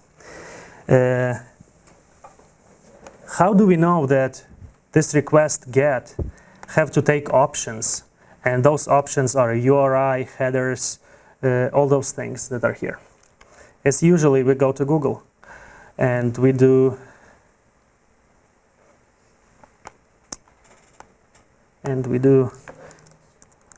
request promise npm. Yeah, so we can go to any of those links, but I will go to actual npm itself. This is the actual website where you can search for packages that you need. So here is the way how you know how to install it. You don't have to remember how every package is named, how all that is done. You just have to have those concepts that you have a program which have to make a request. Let's find a tool, let's find a package that will make those requests for us.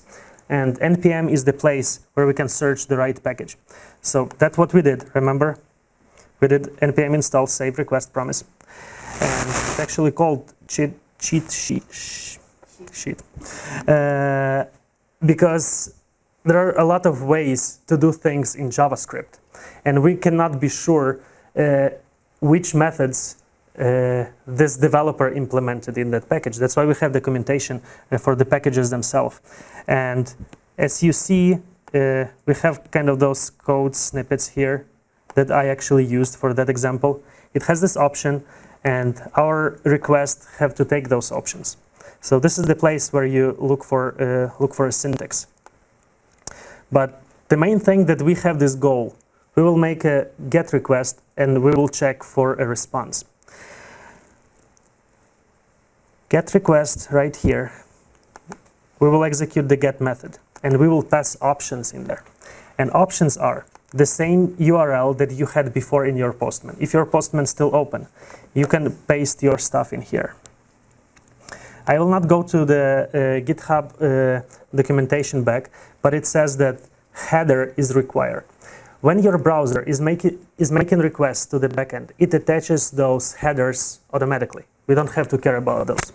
But because we are doing programmatically, GitHub will be surprised that some unknown agent is asking for data. So we just have to put something. It's right now we're putting that this is the request module is asking for data, but I suspect it can be something different probably. We can try that. A few more properties that we are putting here. We want our request to resolve with a full response, because there is an option to get body only. You remember our body from the Postman? So this is the body only the data that we care. But we actually care about the whole thing. We want to get header. We want to get status. We want to get everything back, because we will be checking for things in our response. So this also in that documentation, I found that if we want the full response, you have to specify that. Otherwise, only body will come.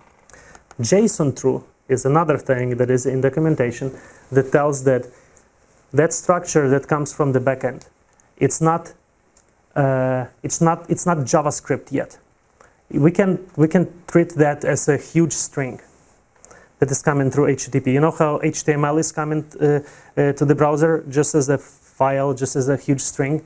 The same way JSON is coming to the JavaScript application, and we are specifying that this JSON has to be serialized into JavaScript object. And from here now on, we will have the JavaScript object where we can perform the regular action on it. We can check which properties it has, what values are stored in that object. So if you remember our promise approach, we can see it here again. So did you guys understood this thing where this request, get, and options are coming from? Like this idea, what this line is? Yeah, so it's the module that we requested, which provides us methods. Method get, options are things that we specify for our request. And what we are doing here, we will call then, because it's just the syntax for promise. You don't have to worry about why it's called then or why it's not something other. It's then. It happened after the actual request is completed. So if request is completed, what we are getting back? We are getting response. And this response is just a name that I have given. You can call it whatever you want, but it still will be a response. So response will eventually come back to us.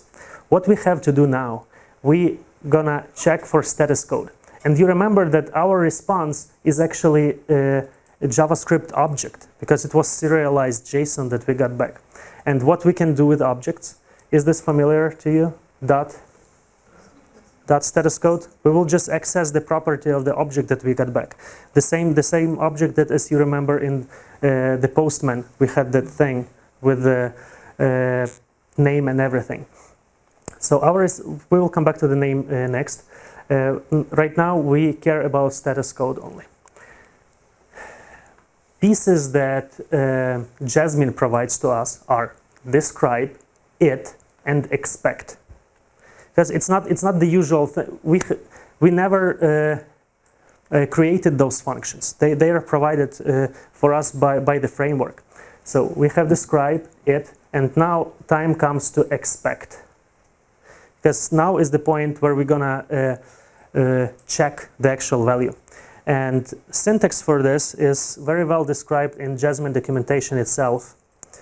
It's very, oh, I'm sorry for this going back and forth. It's very well defined here. It's not huge, like this is pretty much all you would need for most of the things, but it has very simple approach. It says expect something to be something. Just like you manually put your test cases, this is the same way. You have the test suite name, test case name, and then your expectation, what you want to see. And what we expect here, response to be 200. Error might happen also. That's why we have this error handler, because every then method takes two functions in there. One of them is a kind of positive reaction from our function call. Another one is negative, is error handler.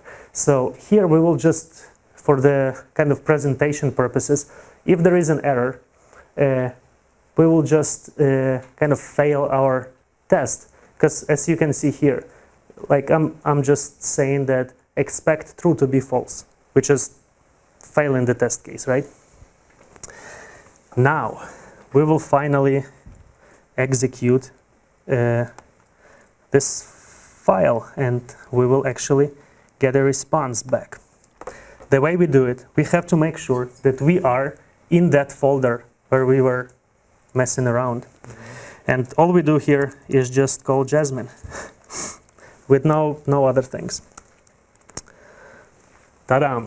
Not a lot of information yet. But by default, you see that tiny green dot right there down under the word started.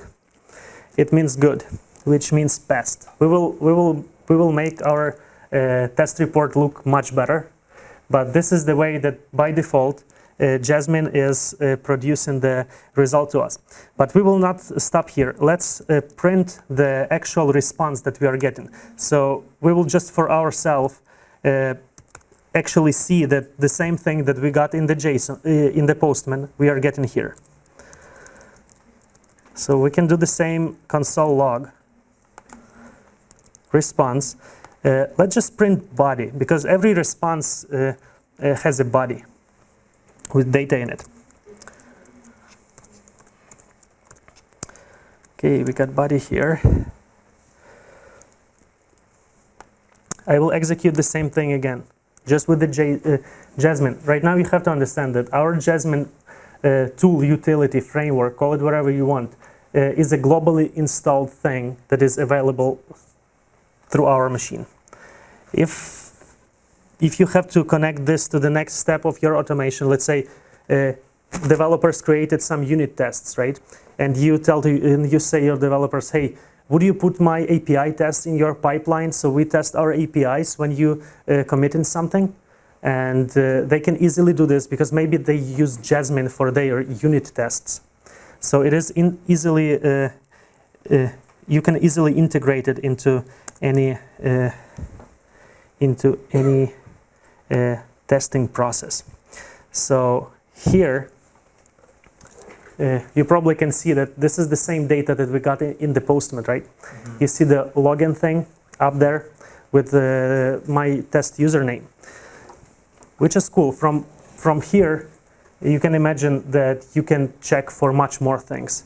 You can check for name. You can check for each of those keys in that object, because we just printed a JavaScript object. Cool. That was our first test. The report was not very elaborate, but as you can see, it actually checked. Let's see what happens if we put the false expectation 300. How it will fail. But we will take away this console log so it does not put too much garbage there. Yeah.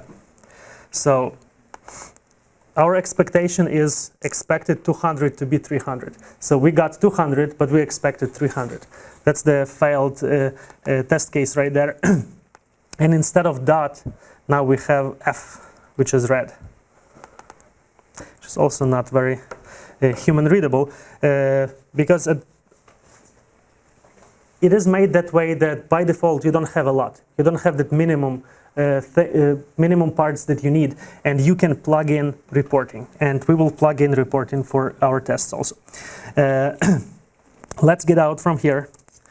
We will cd one level up, and we will cd in second stage of our tests. That package JSON is already there for you. Kind of, it's the same copy paste from the previous folder, but we still have to do npm install. So let's do that.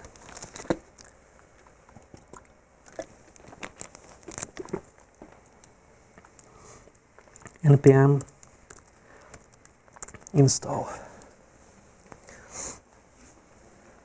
So you guys get an idea about that npm thing, what it's doing approximately? Close. So again, it loads the other JavaScript files that are required for our program to run. Because we are not writing the dummy programs, right? Hello world. The real world programs, they need a lot of code to do something useful. That's why we are requiring all that stuff, all this list of things to eventually get our request.get plus a ton of other things that we might need later. So we have our npm installed. So in the second folder, we again have this node modules. It was created by the action that we just did before. Let's see at our spec what we are planning to change here. Our Jasmine JSON has not changed. I don't know what this all is doing here. Some system files.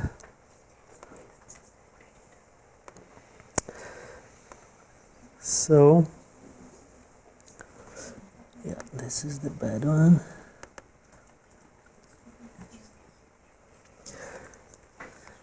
So, who can tell me what that describe thing is and what it takes? Do you guys remember? Where it's coming from, the describe function? From Jasmine. From Jasmine, because that's the that framework. Because it is framework, it's doing a lot of complex things. It will inject this function for us because we, as code writers, we need that function. And what is the first parameter? What is that user's API? Is it some magic string that has to be there, or what can we put? The user's API. Callback function? No, callback function in the next. That first string, the first parameter. Yeah. It's just the description of the test suite, nothing special, just a string, and the function callback. What we're gonna be playing with here, in the real world scenario, in the test suite, you will have multiple test cases. Right now we are having two test cases. One is the old one, the same thing, returns. We are checking if it returns status code 200. Which is good to check. But now we want to see that login name matches that what we expect, right?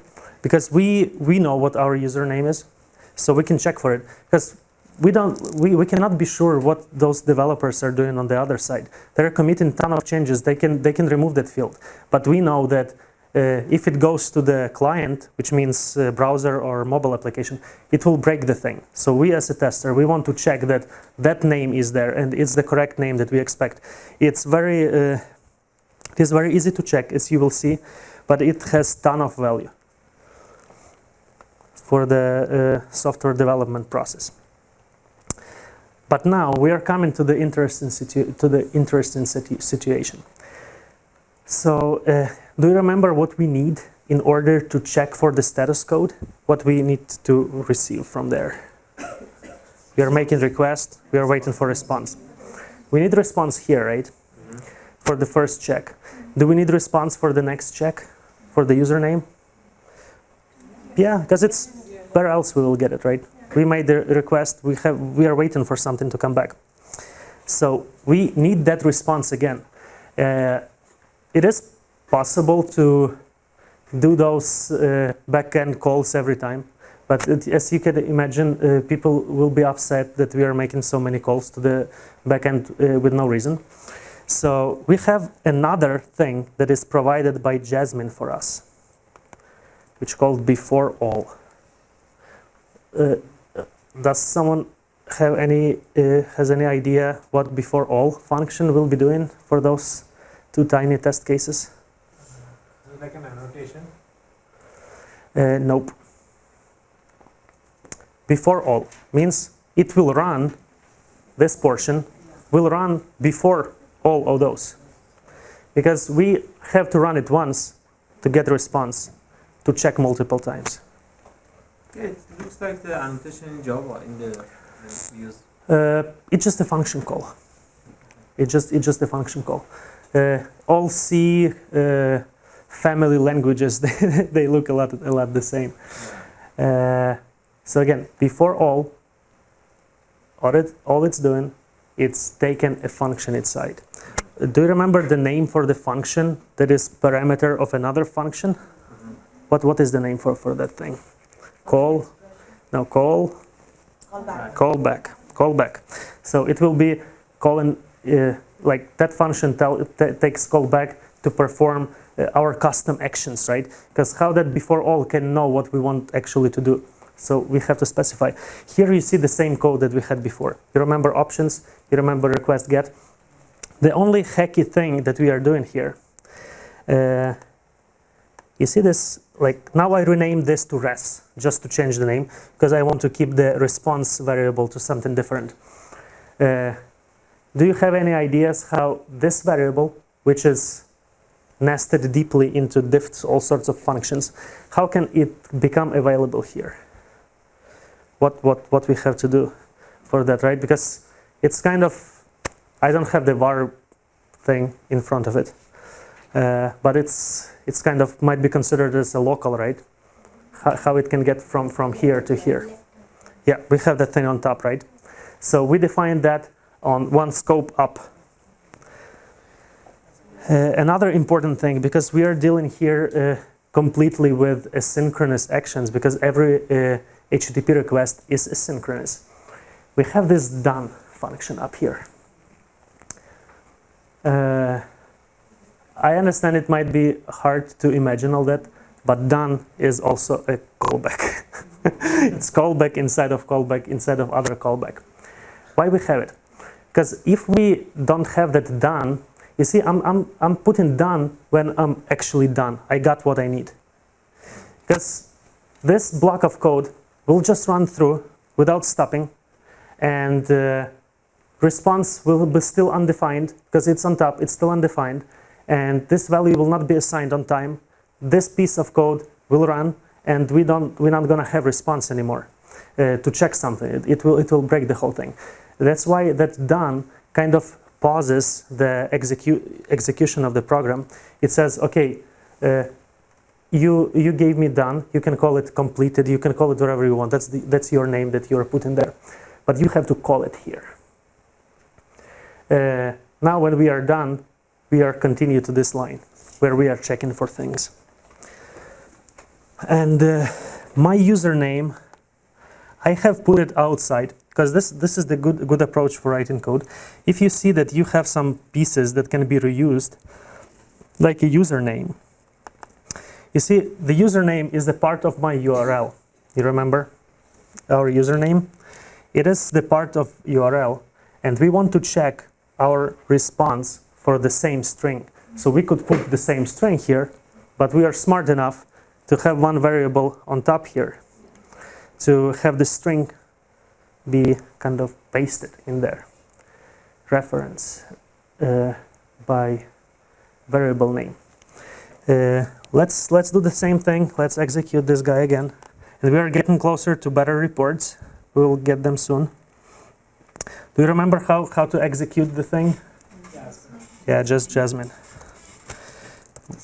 How many test cases do you remember how many test cases we have? We have 2 test cases, right? So we're looking for 2 green dots. Yeah. We are getting those 2 tiny dots all the way there. Let's try to remove done. So done is optional, because if the same methods are used in unit testing, when you unit test your JavaScript program itself, and not all JavaScript is asynchronous, so done is optional callback. It can be, we don't have to put it. We don't have to put it. So it looks exactly the same. We just commented out the done function. Let's see if we are getting the response at the right moment, because the response will come sooner or later, but we have to be sure that we have it. So now when we run, it says that it cannot read property body of undefined, because in our code here, our response has a body. Remember, we have seen body in our Postman, and it has this login property, which is our username.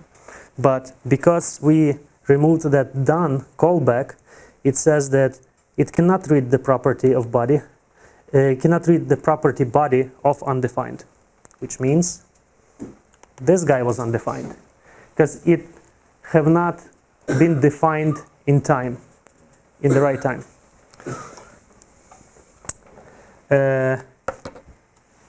In the right time. Time went really fast, and let's take the last break, and we will have the last hour to wrap our stuff. We will see really nice reports, HTML reports, and we will do more checks. We will jump over some parts, so you will have something to discover on your own. You will have all those files, and when the time comes at your work, you can impress a lot of people just using this template that you get here in the real world scenario. So I encourage you to stay and see the end result, even though you might not remember every single part, but you will have that code, you know where to get the documentation, and if you have a chance at your workplace to use this knowledge, that will be very valuable input from you as a QA engineer. So let's go for another 10 minutes, and we will be here at 9:40. Yeah, so if you're installing that Jasmine itself, it has to be npm install -g. But she's getting an invalid, unexpected token. Yeah, even I know that. I think the Unexpected token. So do you have the -g? And it's the single dash, it's not double dash. That's interesting. Yeah, those machines, they go through a lot of things, so it just might not work as expected on this laptop, because it has been used and abused a lot.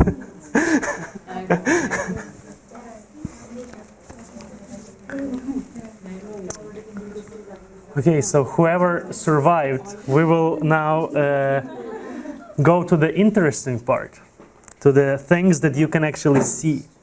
Because I can tell you from the experience that whatever testing, automated testing that you are doing, the reporting part is the most important thing. Because your management will not look through, describe it, expect. They want to see something and understand quickly what your test went through and what you have validated. So reporting is the major thing. All your automation effort might depend on the reporting. So let's cd into folder number 3, which has reporters in there. And we will come back to our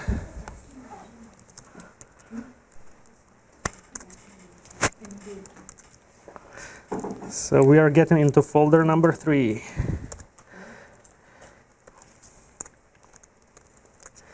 we don't have node modules here yet, but we have package.json. Does anyone have ideas how we get those node modules here, those dependencies? npm install.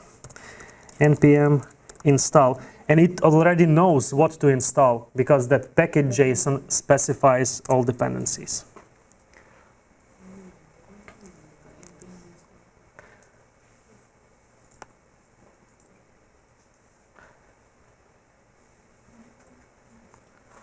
Give me just 1 second.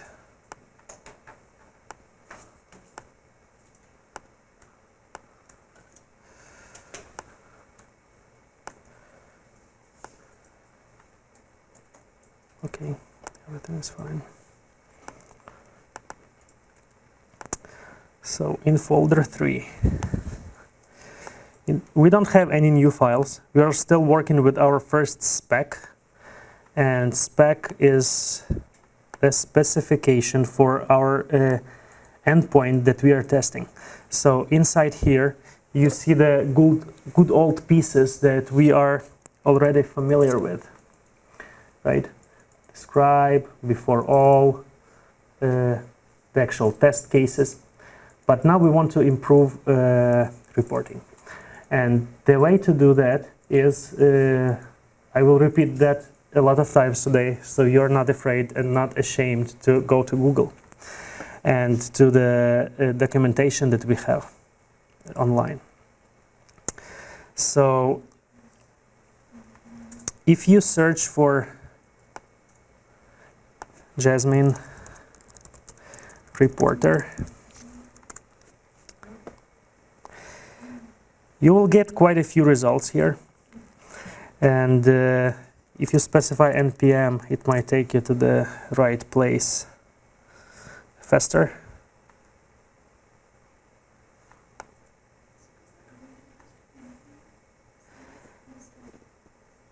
Might take you to the right place faster. So for some reason, let me see what exactly I have.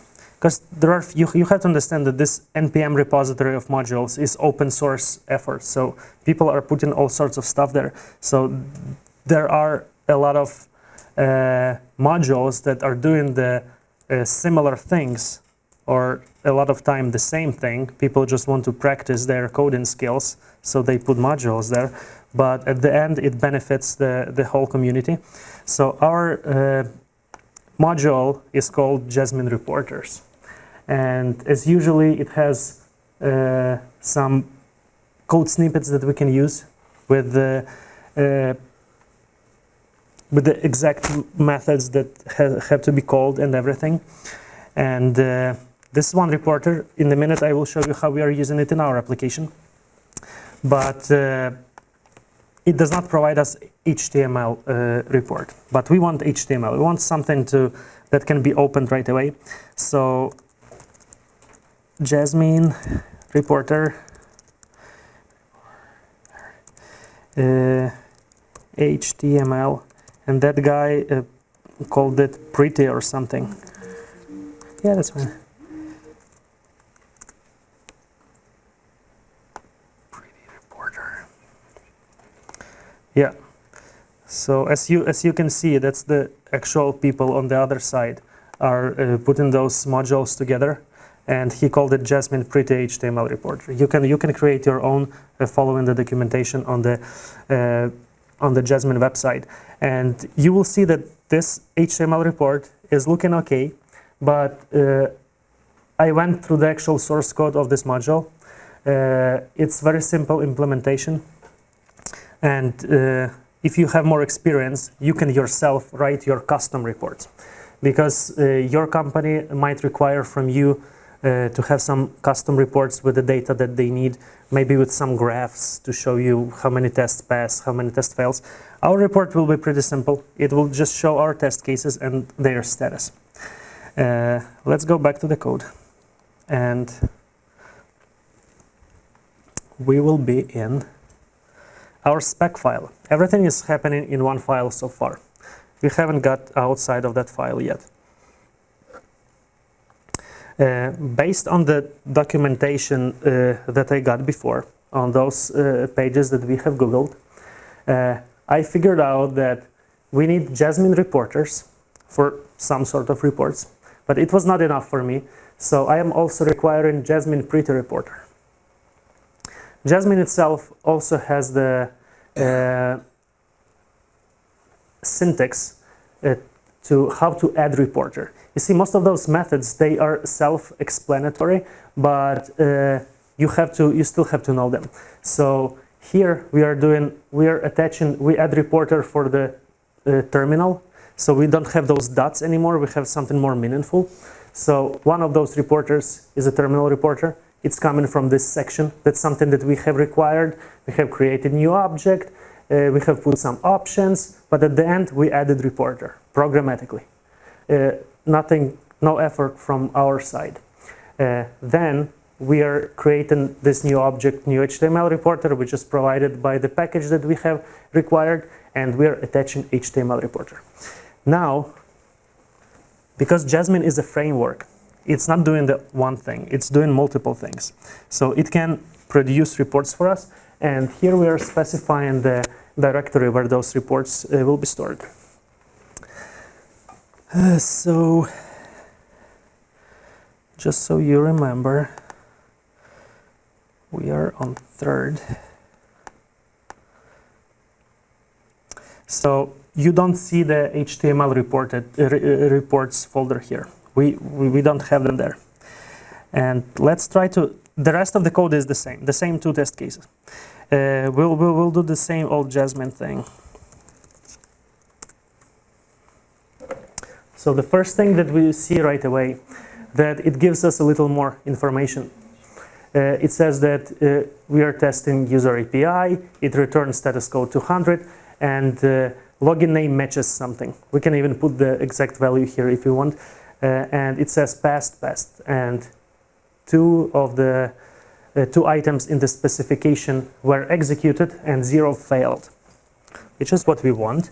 So it's good. It's better than dots, but we want HTML. And the way we see HTML, you remember that directory that we specified, HTML results, has HTML report in there. It's not amazing.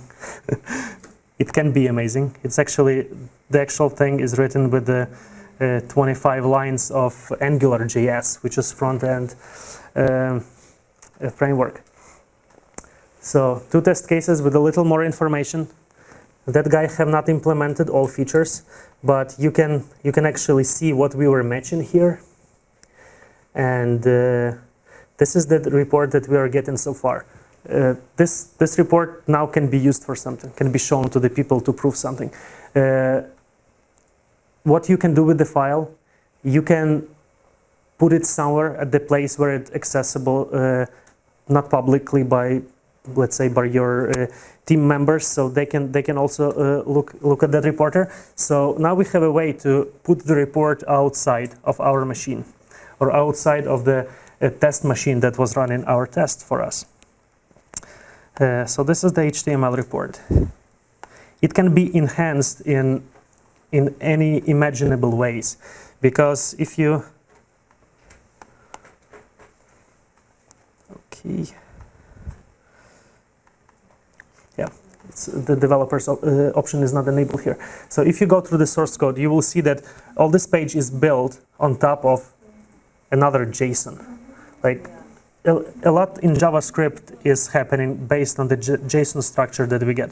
Like even some pieces are still JSON in here. So you can put that through the actual UI elements if you want. So we got reporters. Let's move a little further, because now we have important thing. Most of real world APIs are protected by authentication. And that's probably the use case in the most of the companies. So we will get up again, and now we are on folder number 4. We do the usual npm install to get all dependencies installed in that folder. Npm install. Let's get to our thing here. The next folder is number 4. So we still have the same files. We're not adding any complexity yet. So we have same file, user APIs spec.js, and now we will be playing around with authentication.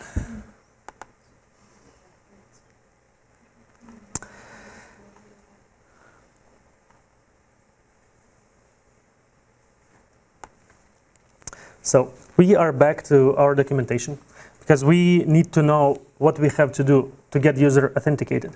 And probably if user is authenticated, it's getting different data, because right now we were just accessing the public data of the account that does not require any authentication. So this portion says, get the authenticated user, obviously.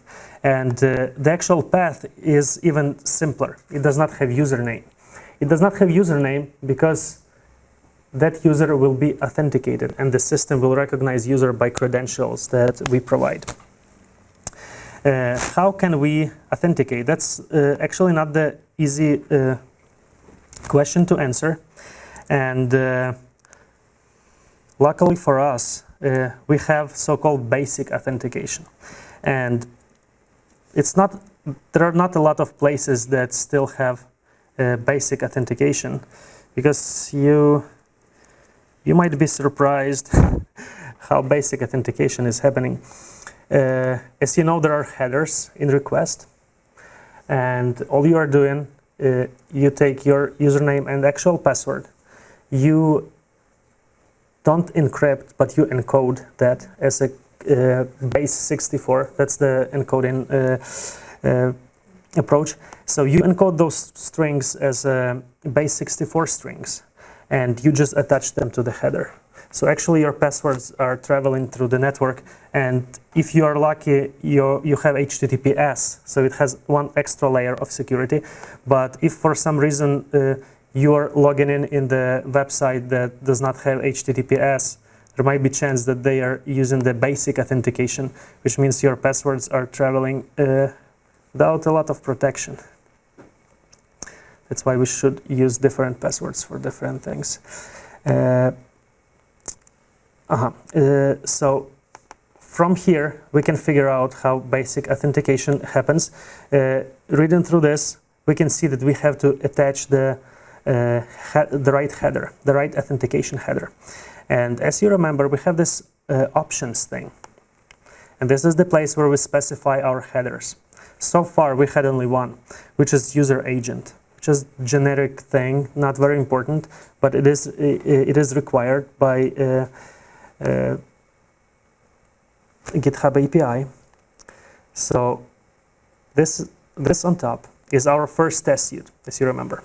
This whole describe. It ends here. So we close that function that we called at the beginning. Now we are starting the same, not the same structure, but it's another test suite. And the way to do it is copy the first one, paste here, and now edit, because they are very similar. And because we are doing a lot of copy paste, in a few minutes we will see how we can, because if you do copy pasting, that means you have to move something outside and have it reused. Here, important thing. From documentation, we understood that we can use authentication, which is basic authentication, which starts, it's just a header, which starts with the word basic. And now you remember my username, test system account, and that password that we had. It has to be semicolon separated. It's just the string structure that is out there. It's the same. I'm not sure about the same, but it is like that for most of the basic authentication implementations. And all this new buffer to string base 64, all it's doing, it's encoding. So I will just execute this thing quickly so you understand how the actual string looks. So you remember our REPL that we were using at the beginning? So if we execute this thing, this is a string that travels around. And just the way it was encoded, it can be decoded back. So it's just like symbolic way to hide data. But we don't care about that thing right now. But all we did here is we are added another header for authorization. So now our user will be able to do more actions, and we will be able to get more data back. Let's see what we should expect from authenticated user. We have a well-documented spec, so we can see that most of the stuff is the same. You remember login name, the ton of URLs, the same stuff that we were getting here. But starting somewhere from here, we are getting data that is not available without authentication. Like if you compare this one, it ends at updated add, which is public information. We don't have to hide it. But this portion about private repositories and amount of data used, they decided to hide it under authentication. So what we're gonna do, we're not gonna go very advanced. We will check that the disk usage property is there when user is authenticated. So you remember our test suite. Get user data for authenticated user. Looks exactly the same. It's always good to check the status code. And now we are checking that disk usage is available. You remember that we got back response. It always has body. And now our property that we care about is disk usage. If you if you're trying to get any property of JavaScript object, but it is not defined, you will get undefined. So Jasmine is very easily readable for humans. It says expect something not to be undefined. It cannot get simpler than that. You actually write in the sentences in English. You're expecting something not to be undefined. Because if we ran the same thing for our previous example, we would get undefined because user was not authenticated. So we have a little different URL here, because as we know, we don't have to provide the username. And let's run this guy and see what's happening.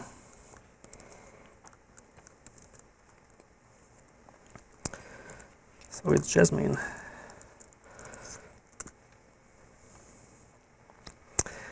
Yep. So this second portion is our second test suite, where disk usage is available.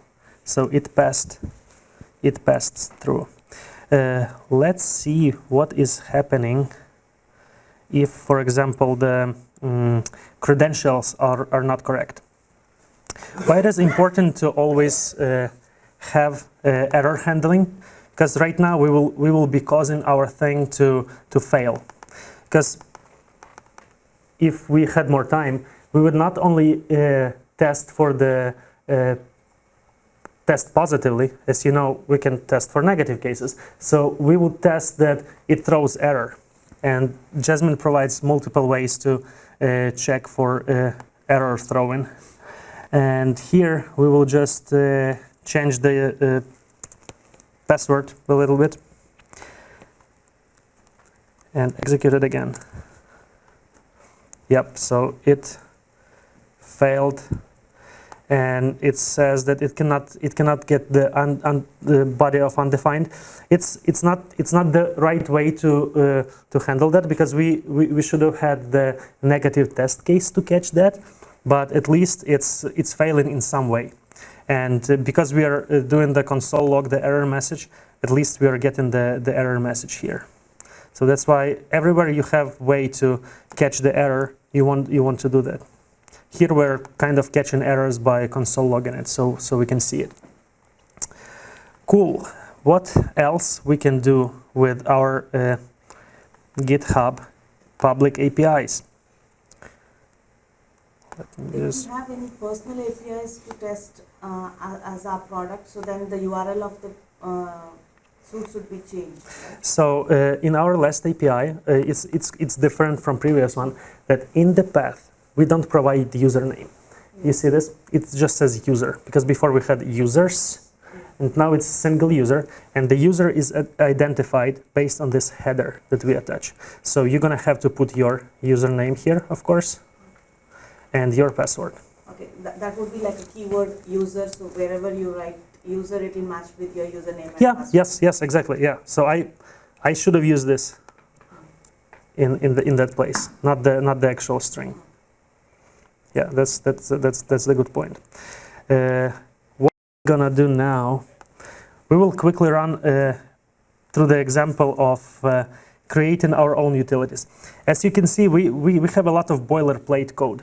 We were copy-pasting this before all, which looks pretty much the same.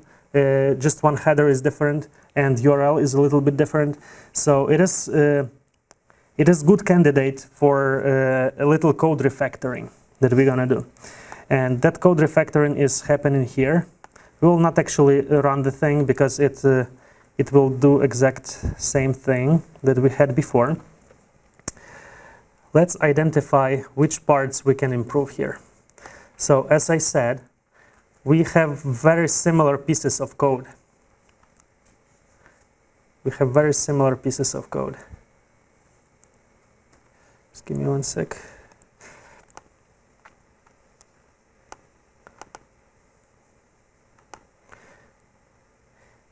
Yeah, so in previous example, we were doing GET requests 2 times, and we're having 2 very similar functions there. Node.js provides us a way to create our own modules in separate files when we can, in this case, we're just pulling kind of utilities, right? The reusable piece of code.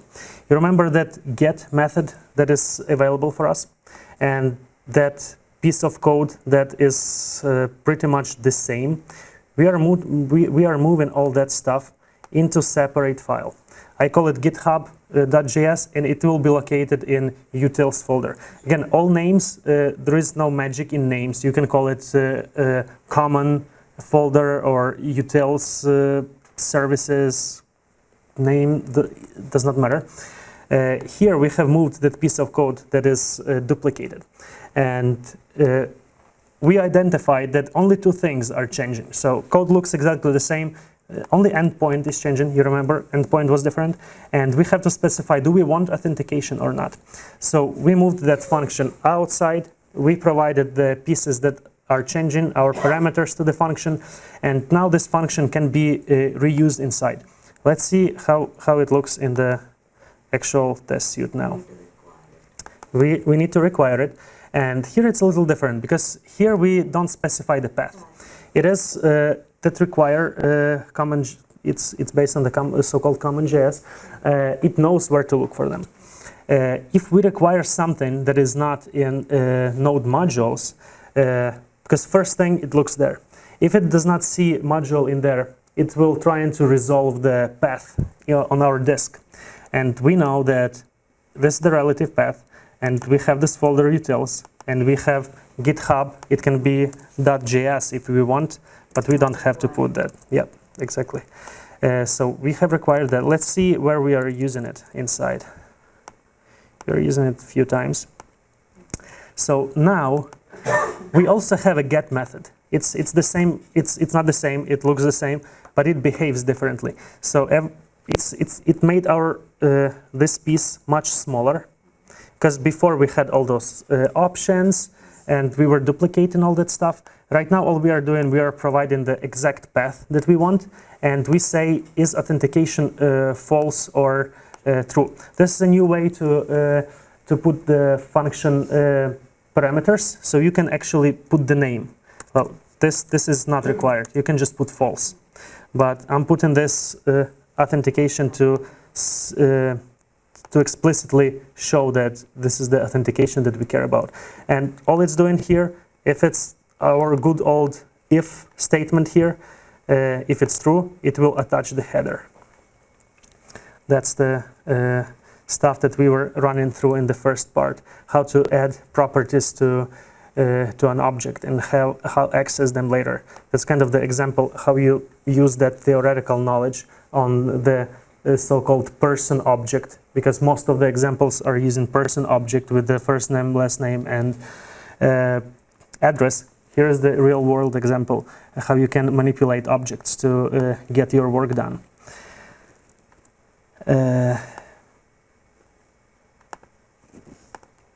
Another thing that we can do, so far we were just getting data. Of course you can update data back.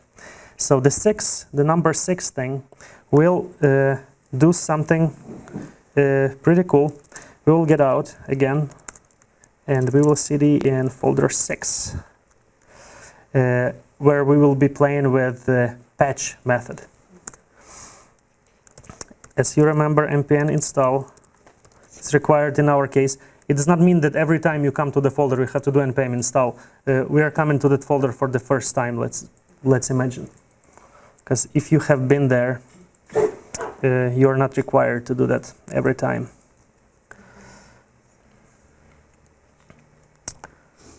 Patch. This is our patch. Again, where can we find that patch is available for us to do? Where that information is? Yeah, it is in the documentation that we Googled before. So we know that there is API for getting users' data when authentication is false. You remember? This is the place where we are specifying authentication is false. This is the second test case that we had where authentication is true. And here, just a quick example, if you remember, like this portion is a callback. Usually it starts with the function keyword, but we are using that fat arrow approach. So you see this is kind of the concise way of putting the callback with the arrow function. You can see, we will start seeing that that construct more and more. Now we are having update users data. So you remember we had Justin Bieber, and we will make him John Bon Jovi, which is much better. Let's see what we're gonna be doing here.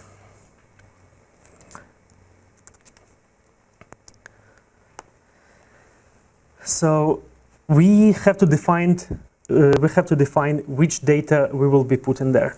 So we will put it into the object, because object is the data structure that is always handy for this kind of things, where we have to keep name, blog, and the company name. And let's jump quickly to the actual account.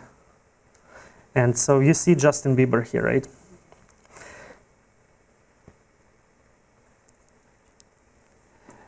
And I will comment out this after all. I will explain in a minute what it's doing.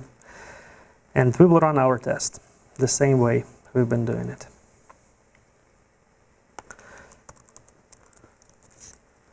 If we are lucky enough, it will go through.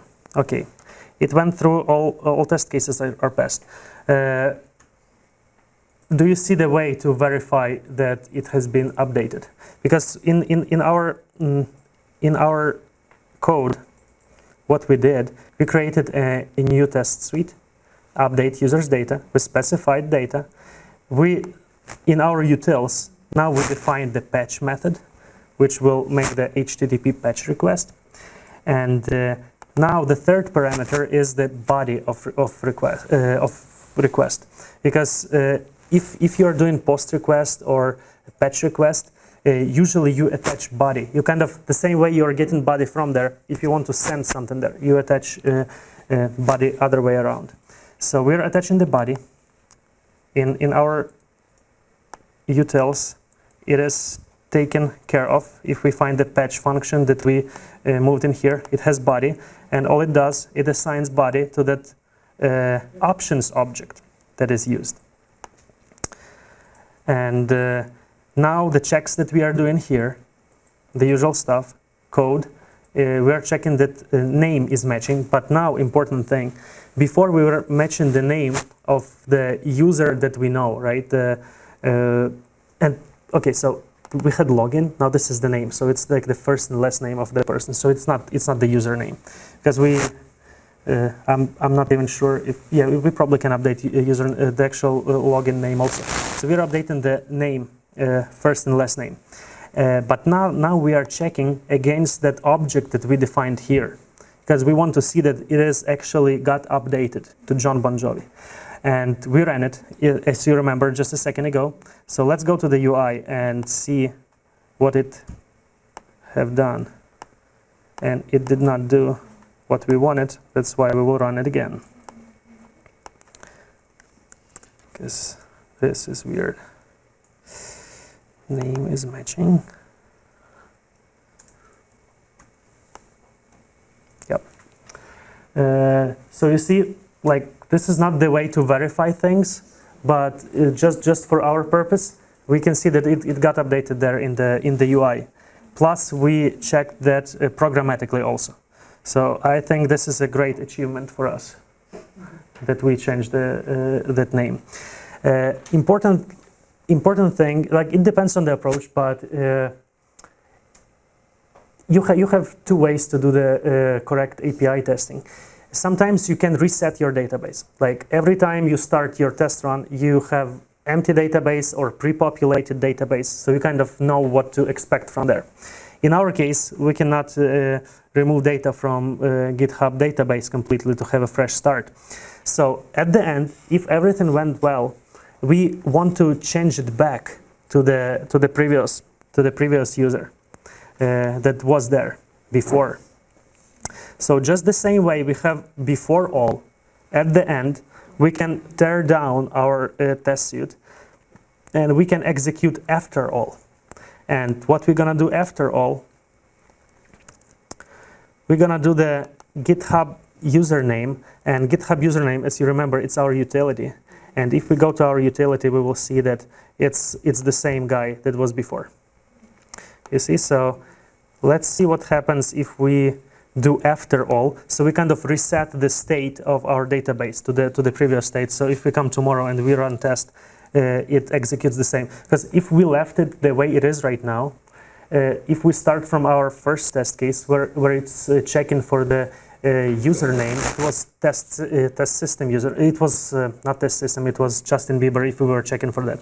So we kind of want to reset that thing. So let's try to reset it. So I just uncommented that portion. And yeah, it's not specified here, but it should have happened.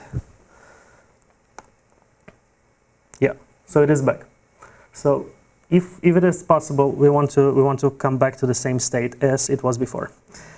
We haven't been checking our HTML report for a while. As far as I remember, it's number 6. It's gonna be a little bigger now.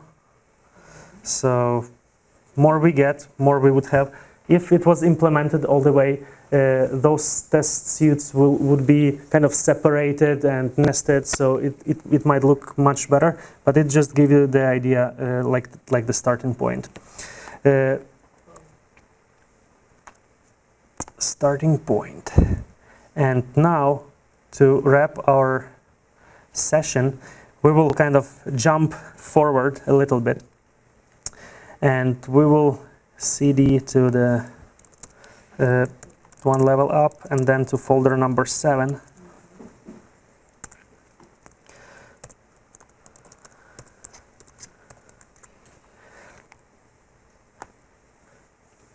Because unfortunately we don't have enough time, we will just look at the few more things that I have put together here. So we kind of okay with the user. It's kind of sanity test. It is there.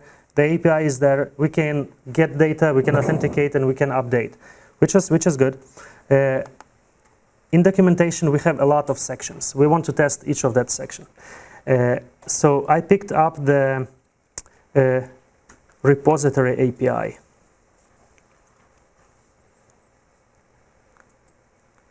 Just give me one sec. It's not what we have to see.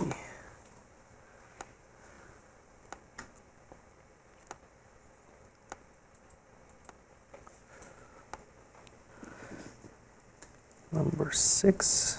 I got a little lost in my files.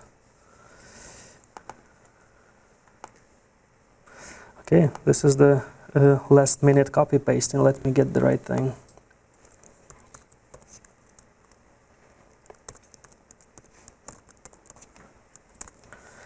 So, okay, this is my wife and I.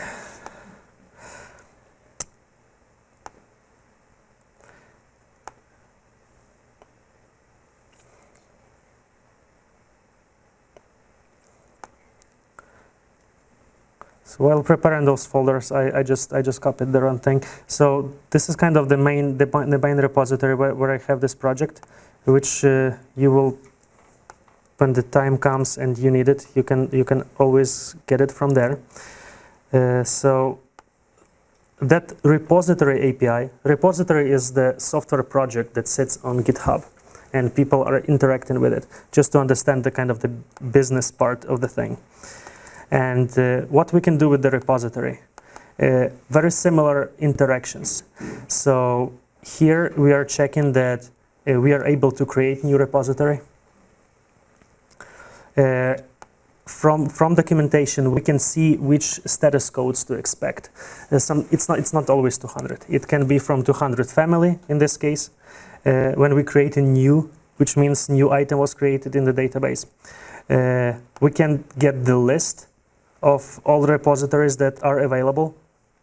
Because you can see kind of steps here. So we are creating the new repository. We are checking for things, checking for code, checking for description of our repository, because here we have, you have to see patterns. Like once we have implemented few test cases, we can reuse it multiple times later. That means you're putting these code onto the GitHub repository? Not this particular code. No. It's the code to test that you can create repository. We're not putting data in there. We just create an empty repository. So let's comment out.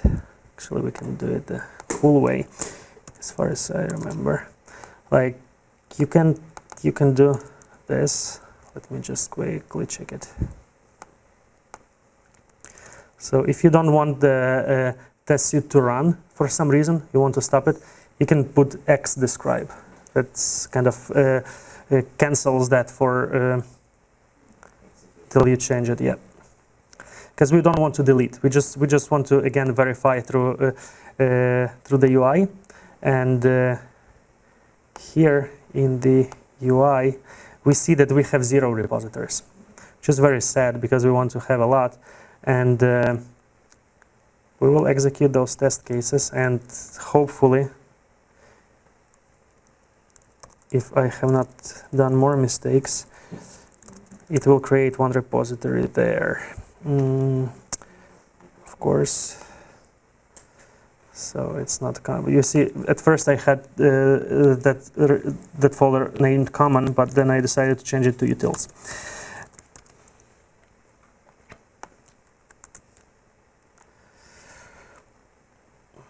One second.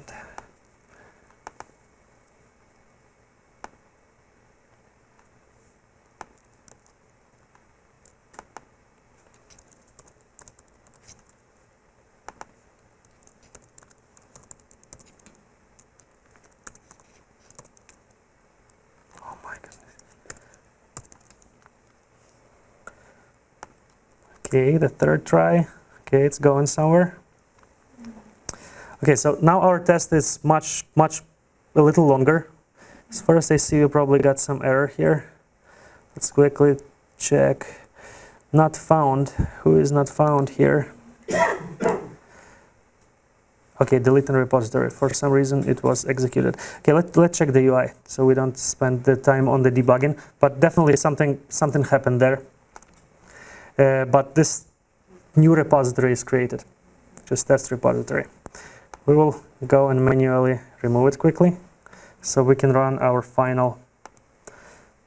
Because this is the leftover that should have been deleted programmatically, but we have not deleted because I commented out that thing. Test project Yeah, so we manually deleted it, and we will uncomment everything and have the final run. And if something fails, it's okay. It's the real world situation. The cool thing that you can see here is string templating. JavaScript did not have it before. You probably seen how we were adding strings together, concatenating with the plus, different variable names. Now we can kind of have a template. So that's the new feature of ES 2015. Okay, we have uncommented this describe, the last one, and we will try to run it again. Yeah, so something has failed. The QA engineer should have go here and figure out what we are missing. Maybe there is a typo in the code, something is wrong. But the fact is that there is a chance that something is wrong with our code, or something is wrong with the API. So we have to. That's why a human interaction is still needed there. So we can see the report, and now it will be kind of warning or failed state, and we are having problems with deleting repository for some reason. If we wanted, we could figure that out. But most of them failed, or most of them passed. Only one failed, and this is our final thing that we have done today. And this is the approach that we can take for testing REST APIs with Node.js. So you can, if you got interested in this, there are a lot of materials around that you can get for JavaScript. A lot of people are doing volunteering work to put more and more tutorials for JavaScript and Node.js. You can find that in the YouTube. And the cool part for us being here in the Bay Area, I found it out recently. There is a lynda.com website that you probably know. Yeah, that LinkedIn's, Microsoft, all together. Lynda.com. It's like, I would not say this is the best. I have another best that I will show you in the second. But so the problem is that there are so many information. It is hard to filter out what is current, what we have to learn, what is the structure of the learning process. As you just have seen, that it is impossible to understand everything from the first run. That's why we are lucky to be in 2017, that we have so many resources to go around. We don't have to read those 700 pages books. We can if we want, but we can escape that. Lynda.com is the good resource. It is well structured. It is updated all the time.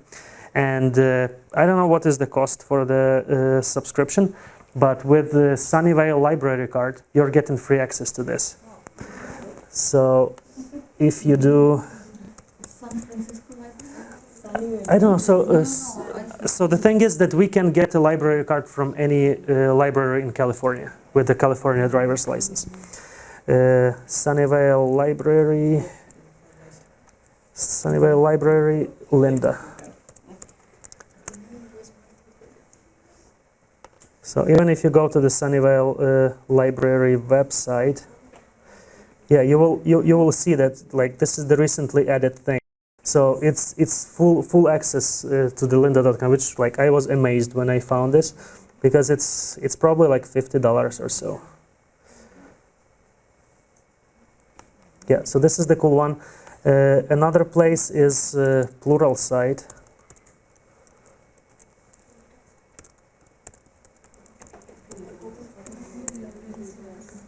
I would not call it more advanced, but at some time it was called hardcore training for software engineers. So it has more in-depth tutorials. They also have a trial, or you can sign up for some period of time to see their tutorials. They're also very well structured and well kept there. So those are resources. Just the last thing that I want to show you, because we will not discuss that a lot, but you probably heard the term soft skills, which are very important at the workplace. And soft skill means how you interact with people. because you can be a great engineer, but you don't know how to interact in the work environment, and a lot of you will be joining companies maybe for first time, or you haven't been in the company for a while. So on the YouTube, there is a guy. I guess some of you will consider him a little crazy, but some of the things that he is saying are useful. So he's John Sonmez. Yeah, he's pretty famous in software development industry. So that plural site that I have shown you, that guy, he has put around 50 tutorials himself, and he became millionaire based on his tutorials. So he's the one that kind of reputable out there. So he has a lot of information on his kind of combining a lot of topics. As you can see, he's doing some heavy bodybuilding thing, but he has a lot of topics, and it's mostly for software developers, but it is applicable to anyone. So he's talking about side projects. QA engineers, they also can have side projects to impress their next employer with something special. So you can see this guy. This is his website. It will bring you to his channel if you want. And that's pretty much all information that I wanted to present you. You can remember my blog here through js.com. So it does not have a lot of articles, but you can have some basic like new feature of ES 2015, and the stuff that we were talking today is under throughjs/git. And I will keep this page for some time, and all those links, they have to work. And in project files, if some of you have not got that, that presentation is also there, so you can get it there. Yeah, thank you so much for your attention and for staying that late, and maybe we will meet again sometime later.